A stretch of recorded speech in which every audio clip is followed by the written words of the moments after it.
Chapter 409. The lightning and the explosion of the flame-warming talisman caused dozens of fierce beasts to flee in panic, but several of them were still hit and fell to the ground with serious injuries. The two pythons that were about to rush into the cave also noticed the abnormality behind them at this moment.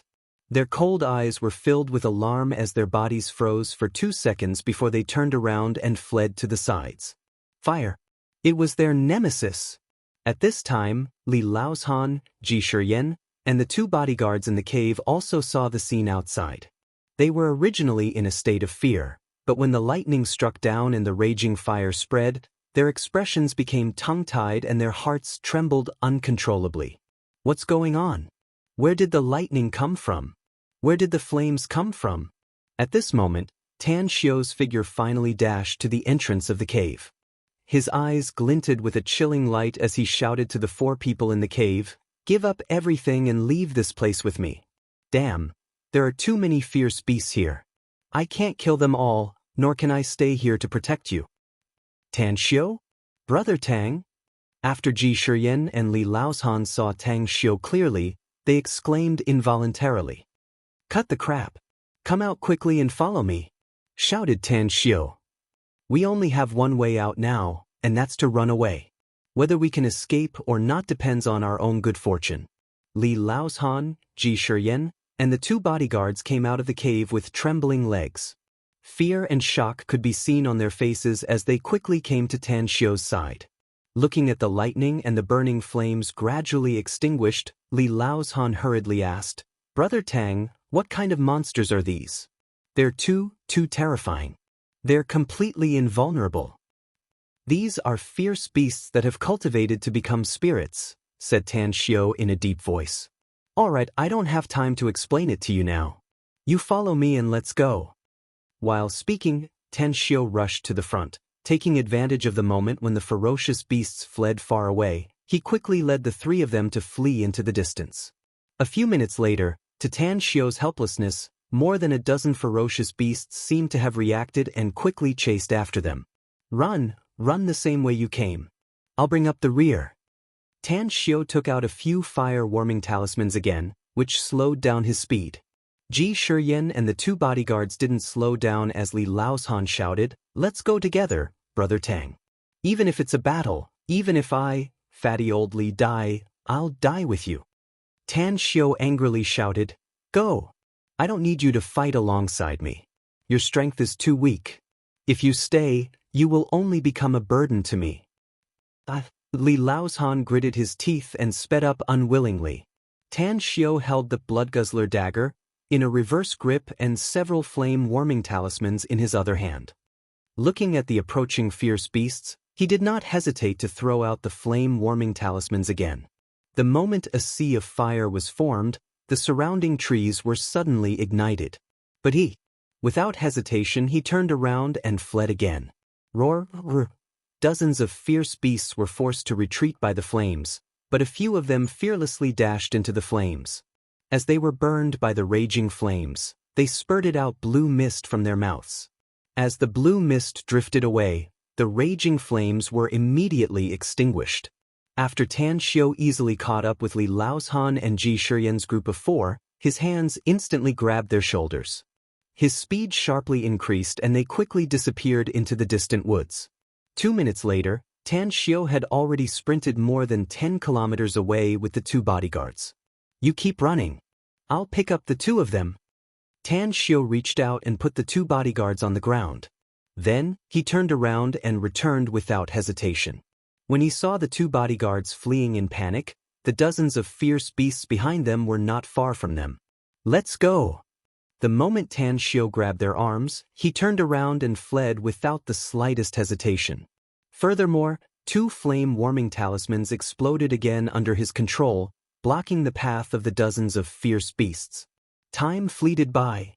After more than half an hour, the dozens of flame-warming talismans in Tan Xiu's interspatial ring had been consumed, and he had already fled tens of kilometers away with the 4 bodyguards. They had crossed over 2 mountains. "Brother Tang, it's about time, right?" Li Laozhan's complexion was ghastly pale as he called out while panting. At this moment, his legs were as heavy as lead. He felt that his legs would be crippled and he would die of exhaustion if he kept running. Ji Shiyan and the two bodyguards were not any better than Li Laohan at the moment. If they weren't running for their lives, they would have been unable to hold on. Tan Xiu was silent for a moment before he gritted his teeth and said, "No. I can't protect all of you in case those fierce beasts catch up. We must run." After saying that, he grabbed Li Laohan and Ji Shiyan's arms again and quickly sprinted with them. This time, he sprinted for about 10 minutes before he stopped at the top of a mountain. Then, he went back to pick up the two bodyguards and slumped on the top of the mountain with a pale complexion. Dead silence. It was surging in the cool breeze. Li Laohan, Ji Shiyan, and the two bodyguards looked at Tan Xiu with eyes that were completely different from before. If they admired Tan Xiu before, then at this moment, it was as if he was a god. Tonight, apart from being shocked, Tan Xiu's performance couldn't be described with any other words. That magical lightning and flame seemed to appear out of thin air. They could only see such scenes on TV before. That was the power of magic. Yet, Tan Xiu's explosive speed had already exceeded the limits of human beings. They never thought that a human could run so fast. That speed couldn't be described as running, it was simply like flying. And those fierce beasts were simply like monsters. They could even spit out some strange things from their mouths. In short, what they saw, heard, and experienced tonight had made them realize that there were some magical things in this world that they had never known before. In their eyes, Tan Xiu had turned into a legendary strange person, an expert with great magical powers. "I don't think we should stay here for a long time. Let's rest for a while before we continue our journey," said Tan Xiu slowly after resting for a few minutes. "Whatever you say, Brother Tang," said Li Laohan. "But can you answer me, how did you do it?" "Fatty old Li, there are some things you don't need to know. Even if you know, you won't be able to come in contact with those things. Instead, it will only add to your troubles," said Tan Xiu lightly. "Also, I hope you forget what you saw and heard tonight. You can't tell anyone about it." "Can't we tell anyone?" asked Li Laohan quickly. "Even if it's our closest kin?" "No." Tan Xiu shook his head. "Consider it as repaying me for saving your lives." A glint flickered in Ji Shiyan's eyes as she directly said, "I won't tell anyone, Mr. Tang." The two bodyguards exchanged glances. It was all thanks to Tan Xiu that they were able to live until now, so they gratefully promised, "We won't tell anyone either, Mr. Tang." Tan Xiu nodded and looked at Li Laohan. "Since you said so, Brother Tang, then I naturally won't tell anyone," said Li Laohan with a forced smile. "It's just that tonight's impact on me is too big. I'm afraid I need to calm down after leaving this place." Tan Xiu nodded and said, "As a matter of fact, even if you tell anyone about what happened tonight, it will only have some impact on you. The general public won't believe what you said at all. Even some special departments of the state will likely appear in front of you because of this storm. Therefore, it will only be good for you if you don't tell anyone." "Special departments?" Li Laoshan's group of 4 moved and nodded one after another. Shortly after, everyone rested for nearly an hour before continuing their journey. However, since it was late at night, it was inevitable for them to encounter some wild beasts. But Tang Xiu was able to discover them in time and either avoid them, kill them, or drive them away. In short, they crossed 2 mountains before stopping to rest. The sun rose in the eastern mountain range. Tan Xiu sat cross-legged on a boulder and looked at the sleeping Li Laoshan's group of 4. He was very excited inside. He needed the chrono crystal and the demonic revival grass if he wanted to completely cure Gu Yen. Now that he had obtained the demonic revival grass, he only needed the chrono crystal. Tan Xiu didn't have any hope for the chrono crystal to exist on Earth. It was already a great fortune for him to find the demonic revival grass on Earth. Furthermore, not only did he obtain the demonic revival grass, but he also obtained the divine phantasm demon flower. If he wanted to harm people in the future, he could use the divine phantasm demon flower to kill them without anyone knowing. At noon, Tan Xiu woke up the 4. Even if they hadn't slept enough, he didn't want to continue staying in Shenong Ridge, so he took them to continue their journey. Finally, late at night, everyone arrived at the foot of the mountain in the outermost periphery of Shenong Ridge. "Brother Tang, I'm really sorry this time. As 6 black SUVs came to pick them up, Li Laoshan stood in front of the cars and forced a smile. Fatty Li, why did you suddenly say that? Tan Xiu was puzzled. I originally intended to help you, but I became a burden to you when we arrived at Shenong Ridge. Li Laoshan forced a smile. You can't even find the medicinal herbs you want. You can rest assured that I'll keep this matter in mind after I leave this place. I'll bring more people later to help you find it. Fatty Li, I didn't tell you because you didn't ask me. Tan Xiu waved his hand. In fact, I've already found the medicinal herbs I need. So you don't need to worry about the medicinal herbs anymore. You've also seen the dangers in Shenong Ridge. Even if you bring more people, I'm afraid you won't be able to return. Listen to me and don't enter Shenong Ridge again, let alone approach Ghost King Valley. You found it? Li Laoshan was surprised. How come I didn't see it? Don't worry. Tan Xiu chuckled. I don't need to lie to you. That's right, where are you going? 2 of my bodyguards died, so I need to deal with their funeral affairs, said Li Laoshan. Also, I need to sign the contract with the Yellow Steel Group earlier so I can go back earlier. What about you? Where are you going? Back to Shanghai. Tan Xiu laughed. Yesterday, the 4th chapter was over. Today, the 5th chapter was over. I'm exhausted, so I'm weekly asking my brothers and sisters for a monthly vote carrot under. Chapter 410. At Shanghai. At the entrance of the Everlasting Feast Hall, Qi Nan, who was wearing a blue and white cheongsam, kept looking at the street corner in the distance. She had received a call from the Everlasting Feast Hall's HQ in Jingmen Island, telling her to rush back immediately. However, just as she arrived at the airport, she received a call informing her that she no longer needed to go to Jingmen Island and that Elder Ji would be arriving at Shanghai today. Qi Nan couldn't understand why Elder Ji would come to Shanghai since her boss was not currently in Shanghai. However, Elder Ji's status was extremely high, so she must be prepared to receive him. Creak! A taxi stopped in front of Qi Nan. As the door opened, Tan Xiu got off and asked, "Has Ji Qimei arrived yet?" Upon seeing Tan Xiu, a stunned expression appeared on Qi Nan's face. But in the blink of an eye, she reacted and quickly said, "Boss, Elder Ji hasn't arrived yet." Tan Xiu nodded and said, "Prepare some food for me first. When Ji Qimei arrives, immediately bring her to see me." Understood. Qi Nan nodded respectfully. Half an hour later, just as Tan Xiu was full, Ji Qimei rushed to the Everlasting Feast Hall. Inside the general manager's office, Tan Xiu took out the demonic revival grass from his interspatial ring and gave it to Ji Qimei, saying, "I didn't expect that the demonic revival grass would exist on Earth. It took me some effort to find it, but I finally found it. Therefore, you're in charge of keeping it. There must be no mistake." The demonic revival grass? Ji Qimei received a call from Tan Xiu, telling her to rush to Shanghai immediately. She was still full of confusion. But at this time, she finally understood the purpose of Tan Xiu's sending her here. Disbelief flashed in her eyes, and her hands slightly trembled as she received the demonic revival grass. Plop, Tuvi knelt in front of Tan Xiu and excitedly said, "Thank you, Lord." Tan Xiu personally helped her up and shook his head. "You don't need to thank me. I should be the one thanking you. Yen Er is my disciple, and you have loyally protected her for so many years. To me, this kindness is too great." Ji Qimei stood up and put the demonic revival grass into her interspatial ring. Then, she shook her head and said, "The lives of our Charm Clan's clansmen were given by Venerable Lord, and my life was also saved by Master. Protecting her is my duty." Tan Xiu nodded and said, "You've just arrived in Shanghai. Go rest if you're tired, or return to Jingmen Island earlier if you're not. Yen Er is in a coma. You shouldn't be away for too long."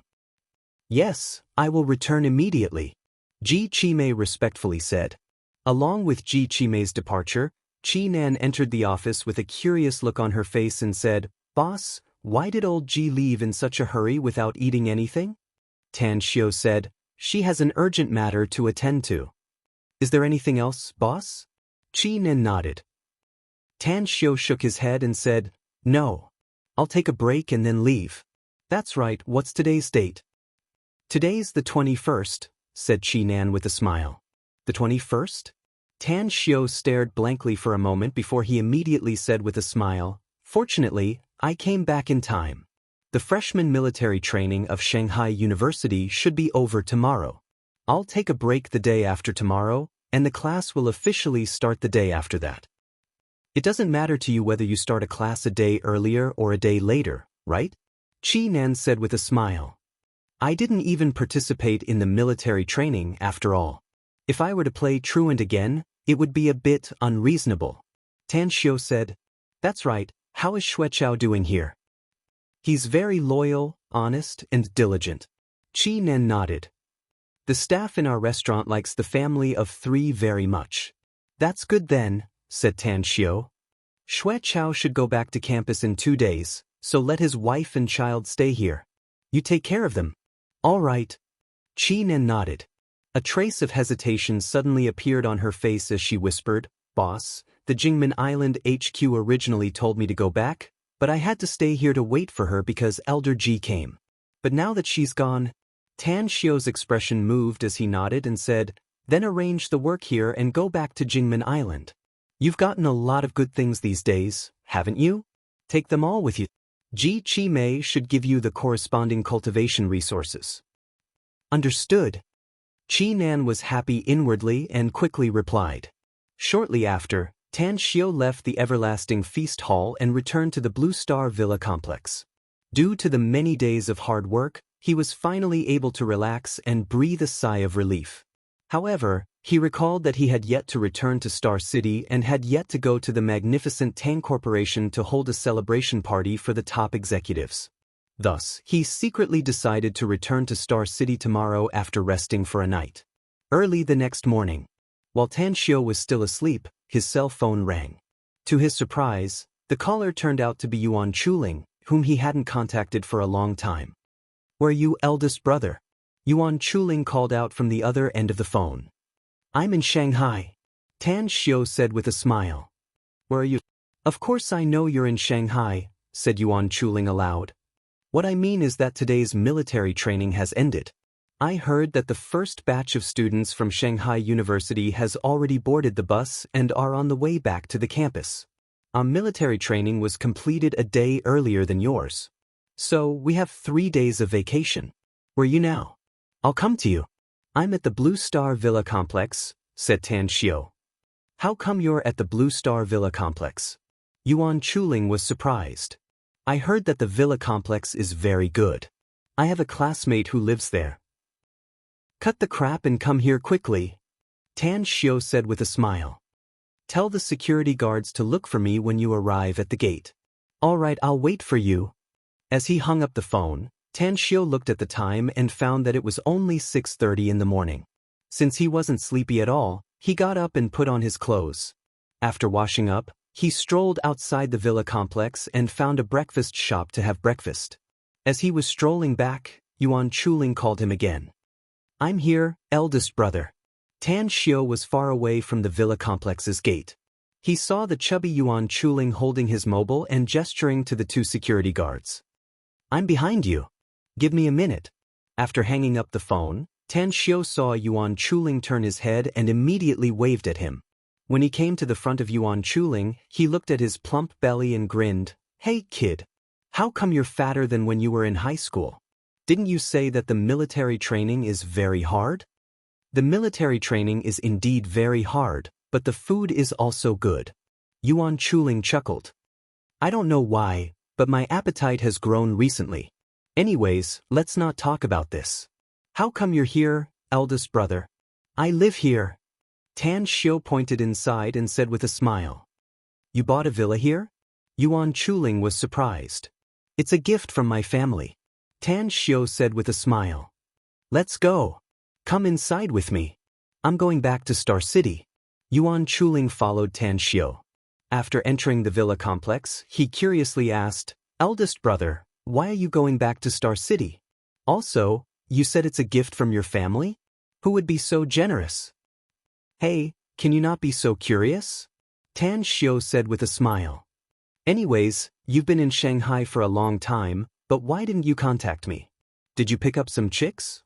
Did you lose your humanity after having the opposite sex? Did you send someone to investigate me, eldest brother? Yuan Chuling was surprised. How did you know that I've picked up some chicks?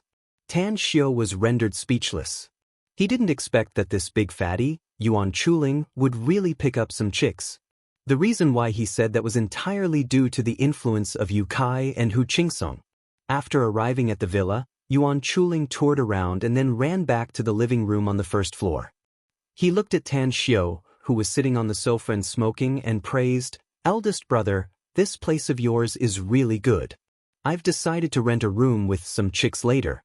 Just remember to save a room for me." "Get lost." Tan Xiu scolded with a smile. "You're just a rich second-generation kid. If you want a house, go find your father." Yuan Chuling sat in front of Tan Xiu and said with a smile, "Eldest brother, I found that you've changed. You've become stingy. That won't do. You'll pay for my flight ticket back to Star City today to make up for my wounded heart." "You're also going back to Star City?" Tan Xiu couldn't help laughing and asked. "Hee hee," Yuan Chuling chuckled and said, "Actually, I came to find you today for some serious business. I've received an order from my family's patriarch to invite you back. He said that there's something he wants to talk to you about." "What does your father want to talk to me about?" Tan Xiu was confused. Yuan Chuling shrugged his shoulders and shook his head. "You ask me, but who am I supposed to ask? He doesn't want me to meddle in his family's business. Apart from giving me money every time, he still gives me money. On the contrary, he called me several times recently and asked about you every time." Tan Xiu pondered for a moment before he nodded and said, "Then let's go back now. It just so happens that I have something to do back to Star City." Don't worry. Yuan Chuling waved and said, "I still have something to talk to you about." "What is it?" asked Tan Xiu. "Eldest brother," Yuan Chuling chuckled and said, "The reason why I'm looking for you this time, aside from the matter my dad told me to do, is that I want to partner with you in business. As for me, I do have a lot of money in my hands, but I've taken a fancy to a project and I want to start it with a bang. So Tan Xiu rolled his eyes and snappily said, "Do I look like a rich man to you? Besides, we're still studying now. What kind of business do you want to do? Do you have time to take care of it later?" The smile on Yuan Chuling's face disappeared as he seriously said, "Eldest brother, you're definitely a rich man. At least a few thousand times richer than me. Listen to my plan first. If you think it's feasible, then you can invest and do it with me. If not, then I'll think about it again. Then tell me, what kind of business do you want to do?" Tan Xiu said. Yuan Chuling asked, "Boss, after I arrived in Shanghai, I spent a lot of time drinking and having fun for a few days. Then I accidentally discovered something. Nowadays, the pace of life in the metropolis is very fast.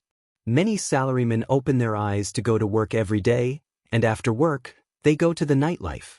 Their sub-health condition is very serious. I want to open a large fitness center in Shanghai. Yesterday, I updated 5 chapters. This morning, I got up and saw that there were only 9 monthly tickets. I suddenly felt that the world is full of malice. Brothers and sisters, let's buy all kinds of tickets." Chapter 411. Fitness Center? Tang Xiu slightly furrowed his brows as a thoughtful expression appeared on his face. Yuan Chuling's idea was indeed good. If a fitness center in a big city was done well, it could indeed earn a lot of money. "Have you done any market research?" Yuan Chuling nodded seriously and said, "I've done some market research. For that market research report, I spent more than 10,000 yuan to hire 20 students from our university. They ran around for 3 days and got thousands of research reports for students, white-collar workers, self-employed people, and other groups of people. The report showed that 82% of the people were in a sub-healthy state. 12% of the people had a fitness card and often went to the fitness center to work out. 64% of the people had the intention to go to the gym to work out." Tan Xiu quietly listened to Yuan Chuling's words and silently nodded in his heart. However, he was not as optimistic as Yuan Chuling had imagined. If he wanted to rely on the fitness center to make money, he needed a lot of business elements. Actually, it's easy to open a fitness center. As long as you have money, you can rent a place and renovate it to a higher level. The fitness equipment is complete, and you can hire excellent fitness coaches. It's very easy to open a business. The key is management. After all, there must be a lot of fitness centers in a big city like Shanghai. How can you do it better than others and share more benefits from this big market? Yuan Chuling grinned and said, "My business philosophy is very simple. It can even be considered violent. That is, high grade, low threshold. In other fitness centers, fitness is sports and exercise. But what I want is different. I want to play. I want to play new tricks in fitness so that people can have fun while working out." Tan Xiu was surprised and said, "Tell me about it." Yuan Chuling raised his hand and rubbed his chin. He laughed and said, "Boss, I may not be as good as you when it comes to learning and doing business. But when it comes to playing, you definitely won't be able to catch up to me. I'll give you a few examples. Nowadays, there are many shopping malls that have activities, right? And in the fitness center, we can also do activities. For example, we can set up bonuses and prizes for fitness competitions. In addition, a beautiful female coach is also a good choice. If it doesn't work, we can also find a sparring partner. Also, there are a lot of older single men and women in the metropolis. We can do blind dates. By promoting the interaction between members, we might be able to act as a matchmaker for many times. Another example would be to set up a club for members and set up a sports talent section. We can collaborate with some media to produce some television programs. As long as we are willing to spend money, we can become more and more famous and influential. Tan Xiu looked at Yuan Chuling, who spoke with confidence and composure, and saw him in a new light. Speaking of which, Yuan Chuling did have his strengths in this aspect. If he had enough tricks up his sleeves, he might really be able to make a name for himself. "How much do you need?" Upon hearing this, Yuan Chuling's eyes immediately lit up. He counted his fingers and said, "I can take out 2 million yuan now. That's all I have. If you are willing to invest, I will immediately look for my dad and borrow a few million from him. If you can invest 5 million, I'm confident that I'll be able to do it well." "You mean the total investment is about 10 million? asked Tan Xiu. "That's right," said Yuan Chuling with a nod. After thinking for a moment, Tan Xiu slowly said, "I'll invest 15 million yuan, accounting for 60% of the shares. You'll invest 5 million yuan, accounting for 40% of the shares. After the fitness center is established, I'll be a hands-off manager and you'll be in charge of all the operations. As for me, I'll assign someone to the finance department to understand the financial situation of the fitness center after its establishment. How about it?" Yuan Chuling slapped his thigh and nodded with a smile. "No problem. Then it's a deal. Give me your bank account number. I'll transfer the money to you now," said Tan Xiu. "So fast?" Yuan Chuling stared at him and said with a surprised face. "I've never liked to do things sloppily," said Tan Xiu with a smile. "If you can build the fitness center well, I'll wait to make money. If you lose money, then so be it." Yuan Chuling gave a thumbs up and praised, "You're really rich, big bro. All right, I'll give you the account number now." A few minutes later, Tan Xiu transferred the money to Yuan Chuling's account. Then he got up and said with a smile, "Can we go now? We have to report to the campus tomorrow, and the class will officially start the day after tomorrow. Let's go back early so that we can come back early." Yuan Chuling jumped up with satisfaction. His muscles trembled as he grinned and said, "Let's go home." Star City. At the magnificent Tang Corporation's HQ, inside the general manager's office, Kong Xia was quietly going through the documents. Her beautiful face sometimes frowned, and sometimes revealed a trace of a smile. On the sofa in the corner of the office, Andy was lazily playing with her mobile phone and yawning from time to time. "Andy, take some time to keep an eye on the project in the new city.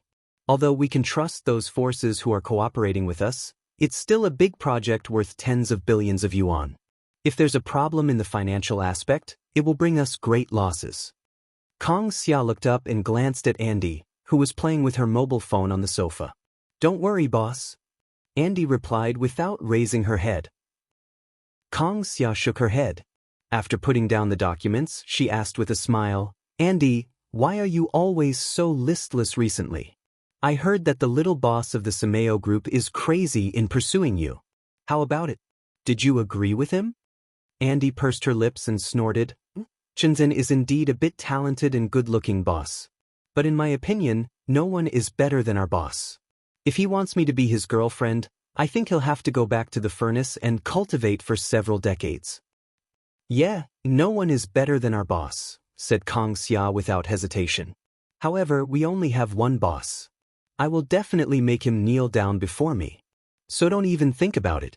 Andy got up and said with arms akimbo, Boss, you may be my immediate superior, but you can't be my master when it comes to love. God made me fancy boss, so he'll definitely be mine.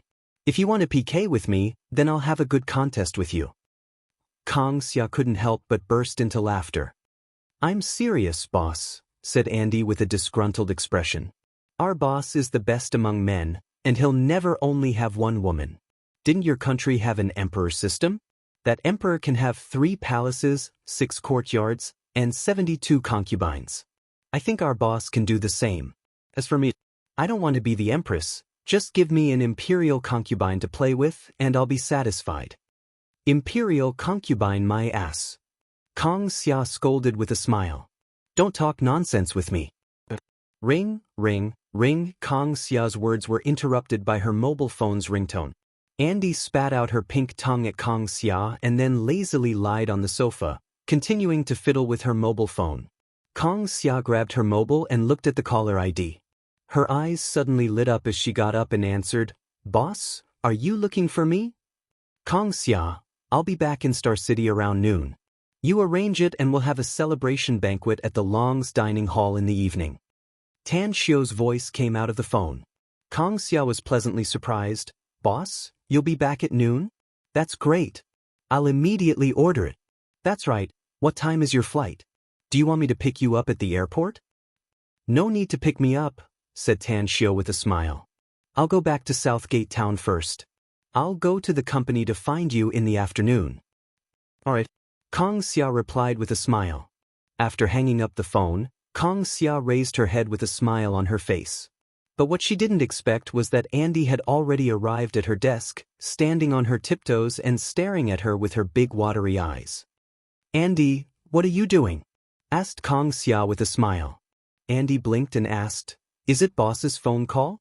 Has boss come back? Will I be able to see him? Kang Xia nodded and said, That's right. Boss told me on the phone that he'll come back personally to hold a celebration banquet for us. He wants us to go to the Long's dining hall to arrange it. How about it? Do you want to show off in front of boss? With a happy expression on her face, Andy curiously asked, How? I'll leave tonight's celebration banquet to you. Kang Xia said with a smile. If you do well, boss will definitely look at you differently. Andy immediately raised her hand and called out, I promise I'll make boss satisfied. Boss, I'm going to get busy. Go, said Kang Xia with a smile. At Southgate Town. Inside the Wang Villa, Su Lingyun was drowsily dozing off, while Tang Yunda was reading a stack of documents in his hand with his brows constantly furrowed. Even though it was almost October, the weather was still a bit hot and humid. Dense beads of sweat even appeared on Tang Yunda's forehead. Dead. After Tan Xiu's figure appeared in front of Tang Yunda, he called out in a low voice. Tang Yunda stared blankly for a moment. Only now did he realize that his son had come back. Just as he was about to stand up and speak, he saw Tan Xiu make a silent gesture to him. Study room. Tang Yunda faintly smiled and left the living room with Tan Xiu. Inside the study room. After Tang Yunda and Tan Xiu took a seat, Tang Yunda asked with a smile, Why are you back? What happened last time when you left in a hurry? I'll tell you about my disciple later, said Tan Xiu with a smile. Anyways, why didn't my mom go to the restaurant today? She just came back not long ago, said Tang Yunda with a smile. How is it? Tan Xiu asked with a smile. You haven't lived with mom for 20 years. Have you gotten used to it? Tang Yunda grinned and said, To be honest, I'm not used to it at first. But I found that your mom has simply turned into a strong woman. She's busy with the restaurant every day. I told her to rest more, but she doesn't listen. If you have time, talk to your mom about it. She's working so hard, and the restaurant can't earn much money.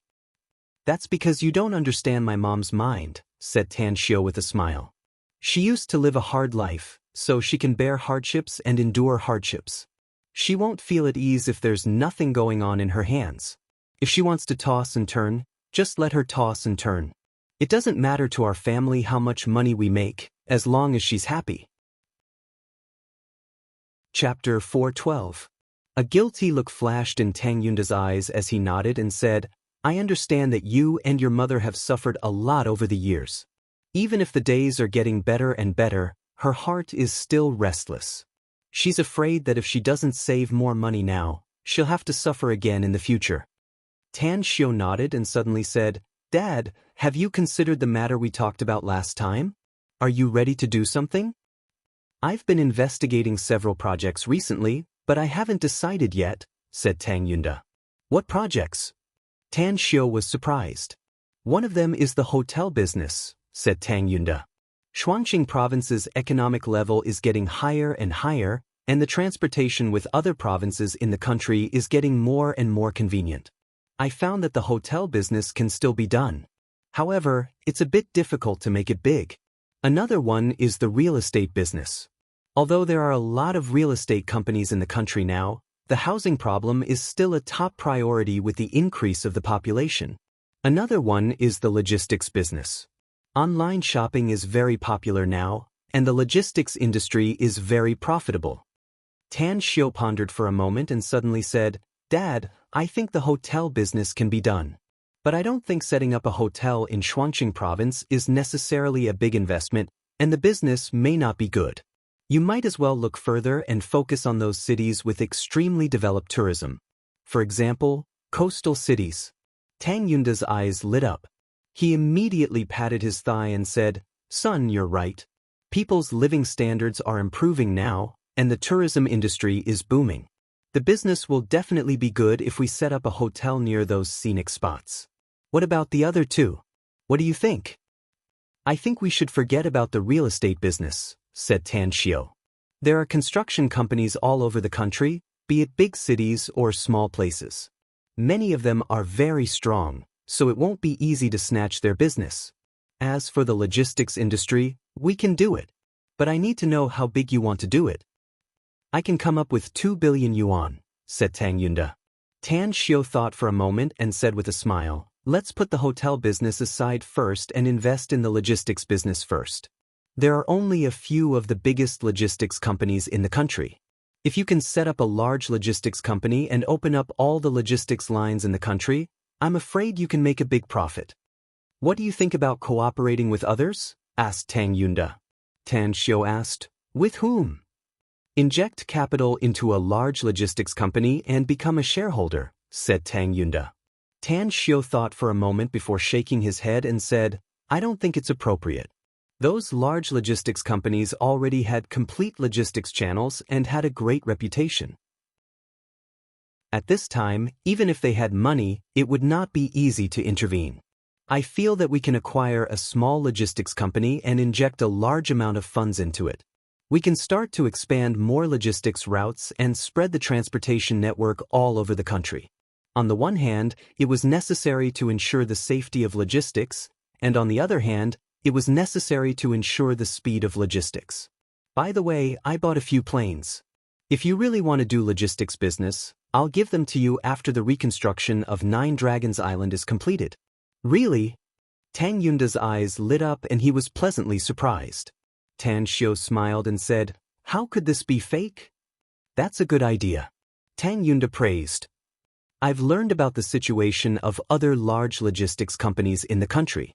They also have transport planes, but the number is very small. As long as you throw money and go all out, any business can be done, said Tan Xiu.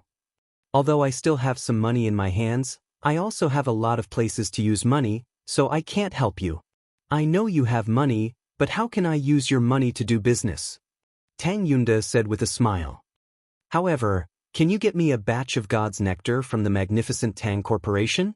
You can talk to Kong Xia about this matter. She can refuse anyone, but she won't refuse you, said Tan Xiu. All right, I still have something to do, so I can't accompany you anymore. Didn't you just come back? Tang Yunda was confused. You're leaving again? Where are you going this time? My high school classmate's father said that he has something to talk to me about, so I'm going to see him, said Tan Xiao with a smile. Are you coming back for dinner tonight? Tang Yunda asked with a smile. I have something to do tonight, so I won't be coming back. Tan Xiao shook his head. Even if Yuan Jingxian wants to invite me to dinner, I don't have time today. Yuan Jingxian? Tang Yunda stared blankly for a moment. A surprised look appeared on his face as he asked, Son, your classmate's father is called Yuan Jingxian? The owner of the Yuan Group? Yeah. Tan Xiao nodded. Do you know him? I've met him a few times. Tang Yunda nodded. He's like me. We both came out from the army. I also heard about this, said Tan Xiao. His current business has a deep connection with the army. However, he said a few months ago that he wants to find another way to do business. I don't know if this matter is related to him looking for me this time. All right, you go then. Tang Yunda nodded. Quickly. Then, Tan Xiao left Southgate Town. He didn't greet his mother since she hadn't woken up yet. After driving his Land Rover SUV to the Yuan family's villa, Yuan Zhengxian and Zhao Jing were very enthusiastic. They personally welcomed Tan Xiao to the study room. Yuan Jingxian then said with a smile, Tan Xiao, your magnificent Tang Corporation is getting more and more prosperous. You're making a lot of money every day. I don't know much about the company's business, said Tan Xiao modestly. Kang Xia usually manages it, and my main task is still to study. Yuan Jingxian enviously said, Tan Xiao, you're really lucky to have such a great general like Kang Xia working for you. If I had such a powerful person under my command, I wouldn't have such a headache now. Uncle Yuan, is there something you want to talk to me about? Asked Tan Xiao. Yuan Jingxian nodded and said, You also know that I've been thinking about changing the business a while ago. Recently, I've withdrawn a lot of funds, and because of my relationship with you, I got some investment in the new city project. However, I still have a lot of money in hand, so I want to ask you if there's any business worth investing in?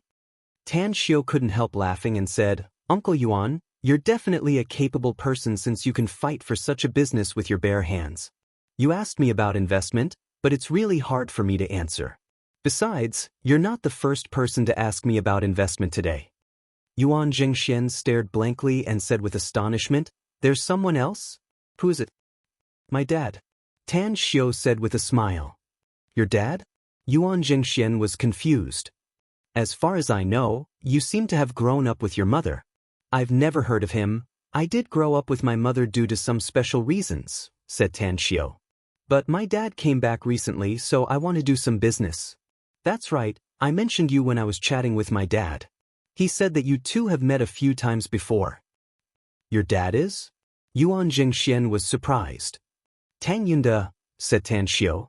Tang Yunda? Yuan Jingxian faintly felt that the name was somewhat familiar, but he couldn't remember where he had heard it. When he looked up at Tan Xiao's face, his mind suddenly lit up. Tan Xiao's appearance reminded him of a person. Because of this, he suddenly got up. Disbelief flashed in his eyes as he hurriedly asked, Your dad is called Tang Yunda? The former soldier king in the army? The one from the Tang family in the imperial capital. That's right. Tan Xiao said with a smile. Yuan Jingxuan's lips squirmed a few times. With an excited expression on his face, he murmured, Brother Tang is still alive? I can't forget his heroic spirit when we met more than 20 years ago. Tan Xiao, where's your dad now? Can I see him? Can I have a few drinks with him? He's in Southgate Town. Tan Xiao said with a smile. Uncle Yuan, you can go there directly if you want to see him. Yuan Jingxian heavily nodded and said, Tonight. I'll visit him tonight. Tan Xiao, you don't know that your dad used to be the pride of our soldiers. He's an existence that countless soldiers and soldiers look up to. If it weren't for that incident, I dare say that he would have become a general and become a big shot in the army. Tan Xiao let out a faint smile and didn't answer. Yuan Jingxian sighed again. I never expected it. It's really unexpected. You're actually his son. No wonder you have such great ability at such a young age. Like father, like son. It's really like father, like son. Tan Xiao waved his hand and said, Uncle Yuan, let's not talk about this topic. If you want to ask me about investment issues, I really can't help you. Yuan Jingshuan's eyes lit up as he shook his head and said, You can. I firmly believe that you can. Why do you say that? Tan Xiao was stunned. Didn't you just say it? Yuan Jingxian said with a smile. Your dad also wants to do business, and so do I. If the two of us cooperate, I won't interfere whether you cooperate or not, Tan Xiao said with a smile. If you have any issues, you can discuss it. Don't involve me. But Yuan Chuling must have told you that he wants to open a fitness center in Shanghai, right? You're his father, so will you support him? Even you can support him, so how can I not? Yuan Jingxian said with a smile. Yiling has already told me everything that you've said to me. I've also made the decision to give him 10 million yuan and let him do it. I'll support him as long as he can learn some skills, even if he has to spend all his capital in the end. Tan Xiao gave a thumbs up and praised, Uncle Yuan, you just said, like father, like son. It can also be applied to you and your father. Don't worry. I'll help look after the fitness center. There won't be any problems as long as he doesn't cause trouble. Alright. Yuan Jingxian was actually waiting for Tan Xiao to say this. He nodded with satisfaction after hearing it. Sorry, I got something to do today, so the update is late. Chapter 413. Tan Xiao left the Yuan family's villa and drove to the magnificent Tang Corporation's HQ. On the way, he received a call from Banzhou. What made him smile wryly was that Banzhou had been waiting for him in Shanghai for several days. After seeing that he was busy, he directly returned to Star City. Only today did Banzhou contact him again after he had finished his work. New Garden. It was once a tourist attraction in the suburbs of Star City, but it had now become a deserted area. After Tan Xiao drove to the place, he saw Banzhou squatting on a stone block and smoking at the entrance of the new garden, which was overgrown with weeds. Boss, you've finally come. Upon seeing Tan Xiao get off the car, Banzhou immediately trotted to Tan Xiao's front and said, You told me on the phone that you've settled those street children here? Asked Tan Xiao. Yes. Banzhou said. Although this place is a bit dilapidated, some of the houses inside are intact.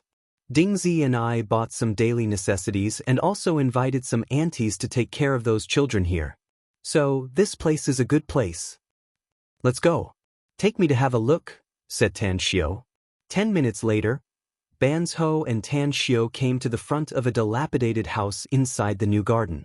The first thing that entered Tan Xiao's eyes was dozens of children gathered in groups of 3 to 5, surrounding several middle-aged women and laughing.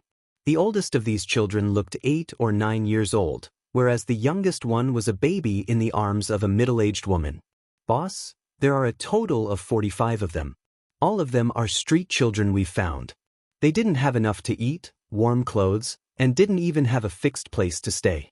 We bought these children food and new clothes, and promised to provide them with a place to live. We're willing to adopt them and let them have a home in the future. So, they followed us here. Banzhou used to look like a hooligan, but at this moment he seemed to have changed into a different person. There was a complicated look in his eyes, and his words and actions were particularly serious.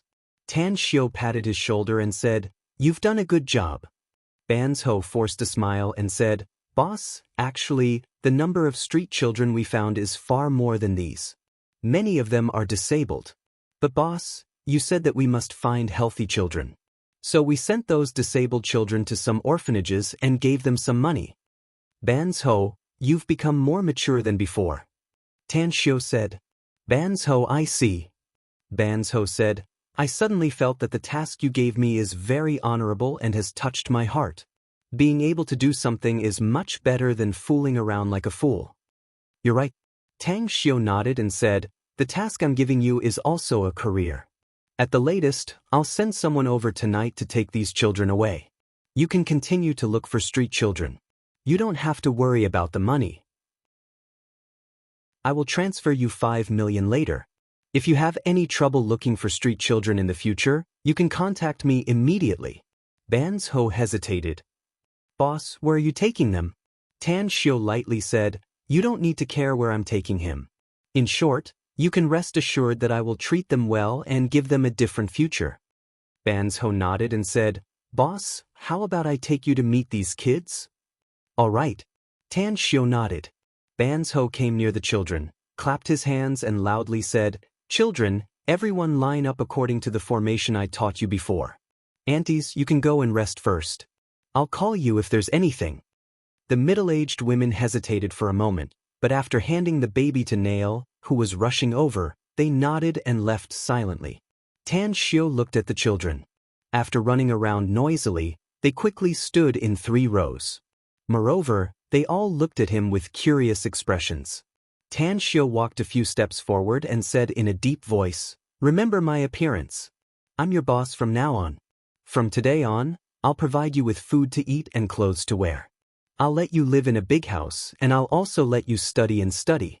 Remember, you didn't have a home before, but I'll give you a home in the future. A home where you can grow up slowly without worrying about food and clothing." The 45 children all quietly looked at Tan Xiu. No one spoke, nor did they move at will. They seemed to understand Tan Xiu's words, but they understood one thing. Tan Xiu was willing to adopt them and give them a home. Tan Xiu took out his mobile phone and dialed Kong Xiao's number. Then, he said, "Prepare a bus and come to the new garden. I'll send the specific address to your mobile phone." "All right," Kong Xia replied. Tan Xiu hung up the phone and gestured to Ban's Ho. As the two of them walked more than 10 meters away, Tan Xiu then said, "If you find any more street children later, send them directly to the place I live in Shanghai. I'll send you the address, but you must remember to test every child you send there. Their temperament is absolutely not bad." "No, boss." Ban's Ho nodded. "Of these 45 children, except for the 3 under 4 years old, we have tested all the other children.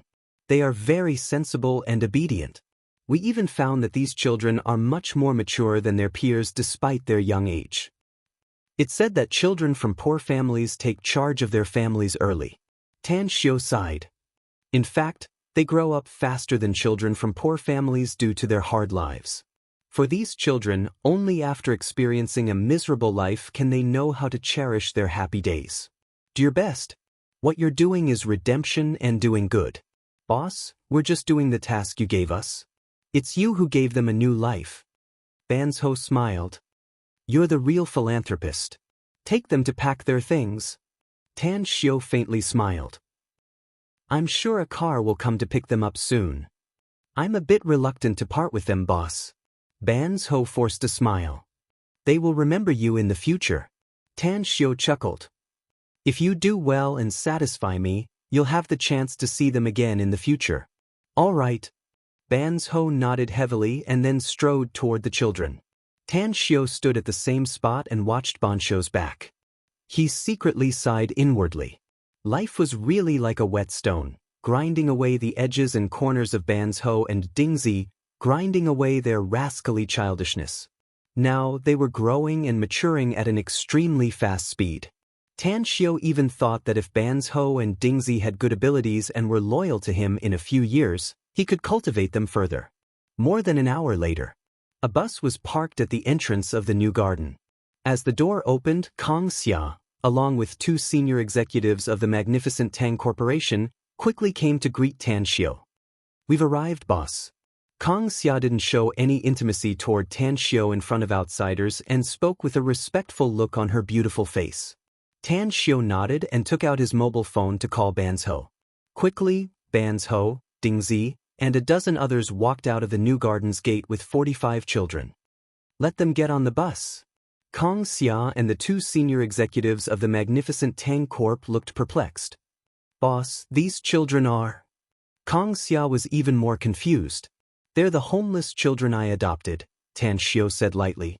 "I'm going to settle them in a new place. Let's go. We'll talk slowly on the way." "All right." Kong Xia nodded. Under Kong Xia's arrangement, the 2 senior executives of the magnificent Tang Corporation took the children to board the bus. At the bottom of the pit, they sat in the Land Rover SUV driven by Tan Xiu. As the 2 cars started, Tan Xiu spoke while driving. "Are those 2 senior executives of the company who came with you trustworthy?" "They are the new employees I recruited when the magnificent Tang Corporation was just established." Kong Xia nodded. Their previous jobs were very bad and their lives were not particularly rich. It can be said that the magnificent Tang Corporation has changed their lives, so they have a strong sense of belonging and responsibility toward our company. Then let them send these children to Jingmen Island's Everlasting Feast Hall. Tan Xiu nodded. I've contacted the Everlasting Feast Hall's people and will pick them up midway. Boss, you haven't told me why you adopted so many homeless children? Asked Kong Xia curiously. To train them, Tan Xiu said indifferently.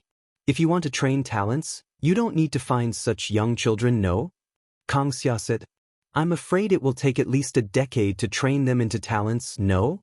The most important thing for me to train the talents is their loyalty, Tan Xiu said. Only by seizing the idea of loyalty from the children, deeply imprinting it in their minds, engraving it in their hearts, can they become my capable assistants.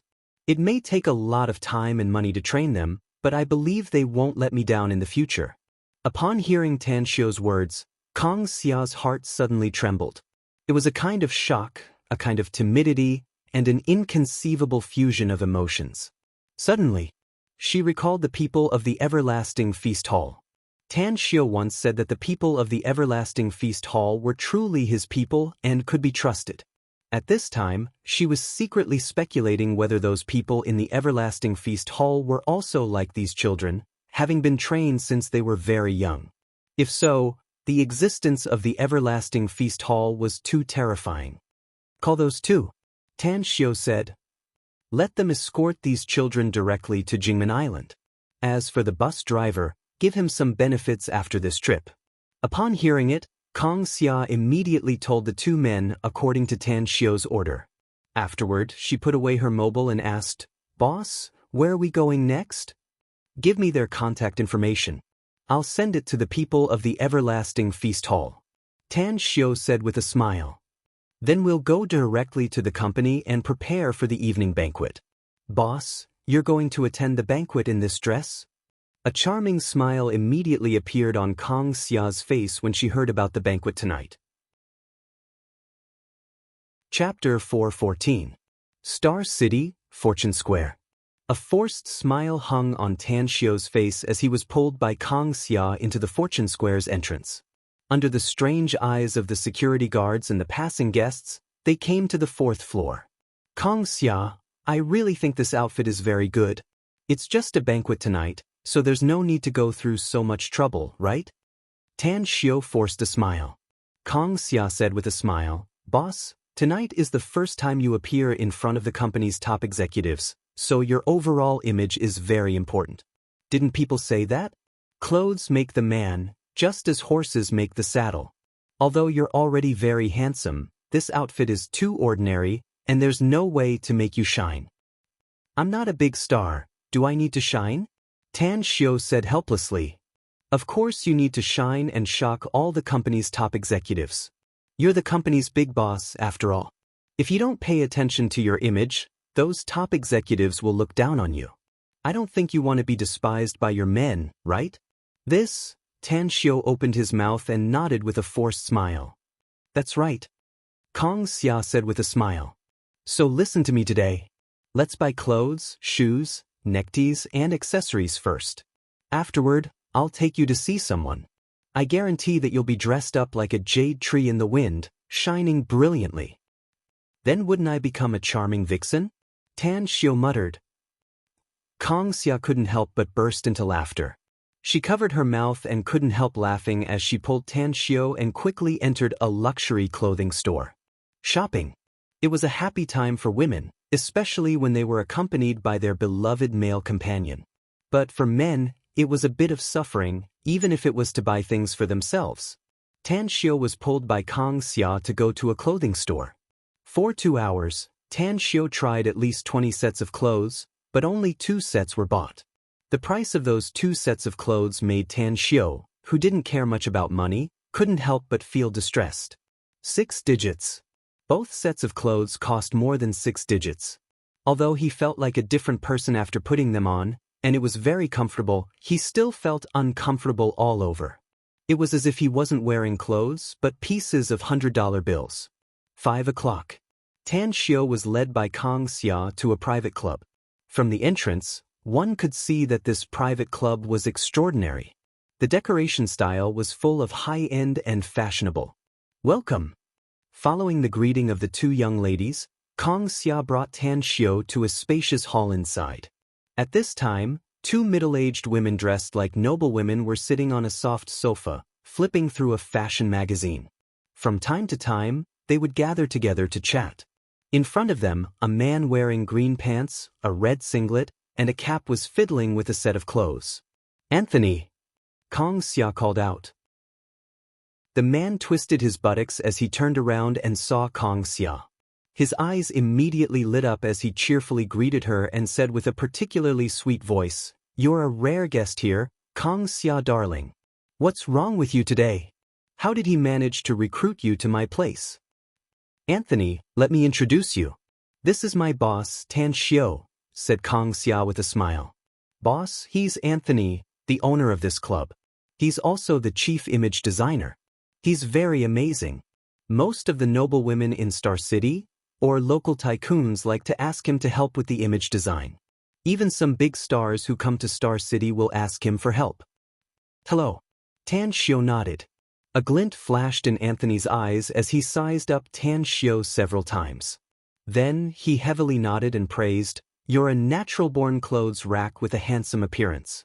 In my eyes, he's like a piece of unpolished jade.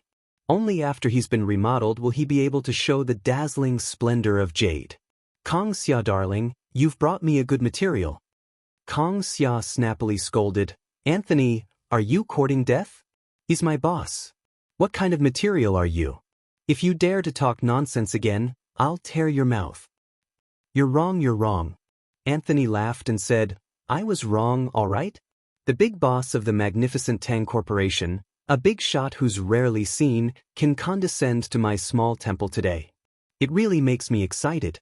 In order to win over this big client, I'll give you a 20% discount today." Kang Xia gave a thumbs up and praised, "That's great. Then let's begin."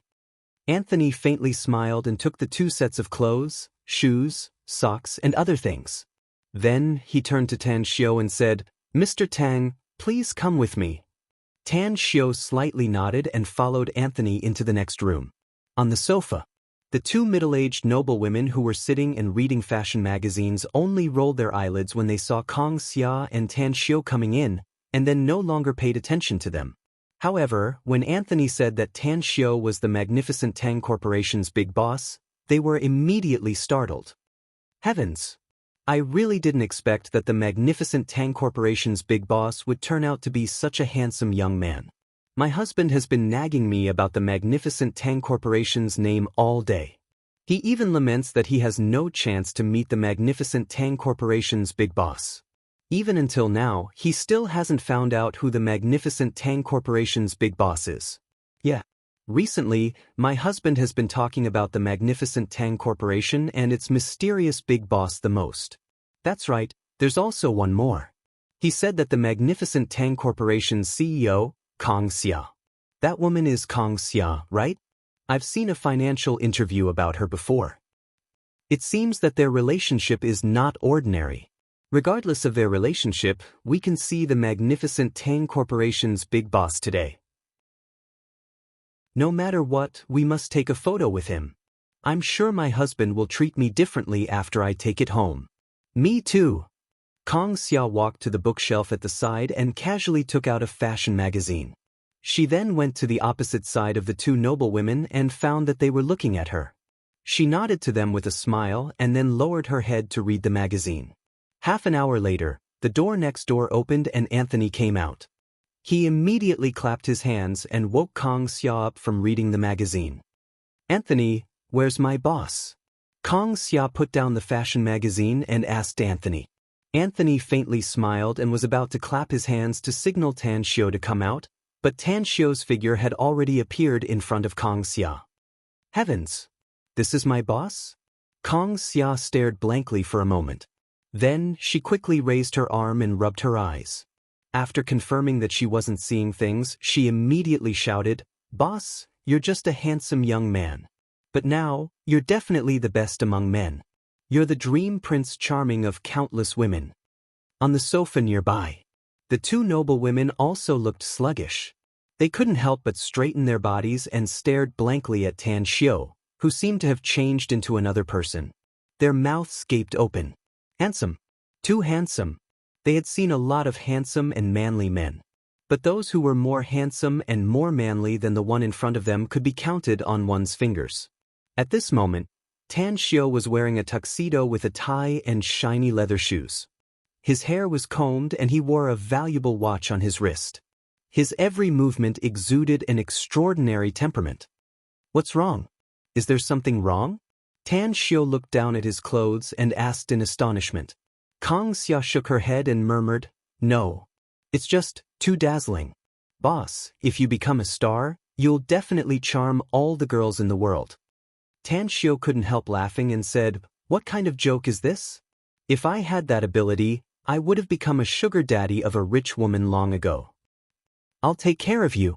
As Tan Xiu's voice faded away, a noble woman with shining eyes suddenly stood up and loudly said, "Handsome, I'll take care of you with all my private money." Kang Xia and Anthony couldn't help but burst into laughter. Tan Xiu was at a loss whether he had to cry or laugh as he looked at the noblewoman. He shook his head and said, "Big sis, you must be joking. I don't have the habit of being a sugar daddy." After saying that, he grabbed Kang Xia's wrist and strode outside. Only when they were outside the door did he let go of Kang Xia's wrist and snappily said, "You did it on purpose, didn't you?" Kang Xia quickly raised her palm and smilingly said, "I swear to God that I didn't do it on purpose." Boss, did you see the look in those two big sisters' eyes? What color was that? Green light. The way they looked at you was as if their eyes were shining with green light. Now you know how charming you are, right? I don't know how charming I am, but it's really embarrassing to be threatened to be a sugar daddy, Tan Xiu snappily said. Hurry up and leave. I'll find a place to change my clothes. Kang Xia quickly pulled Tan Xiu and repeatedly shook her head, saying, Don't. It was hard for me to ask Anthony to design your image for you, boss. If you change your clothes, we'll have wasted half the afternoon. That's right, I haven't paid Anthony yet. Please wait for a moment, boss. All right, I won't change my clothes, okay? Tan Xiu forced a smile.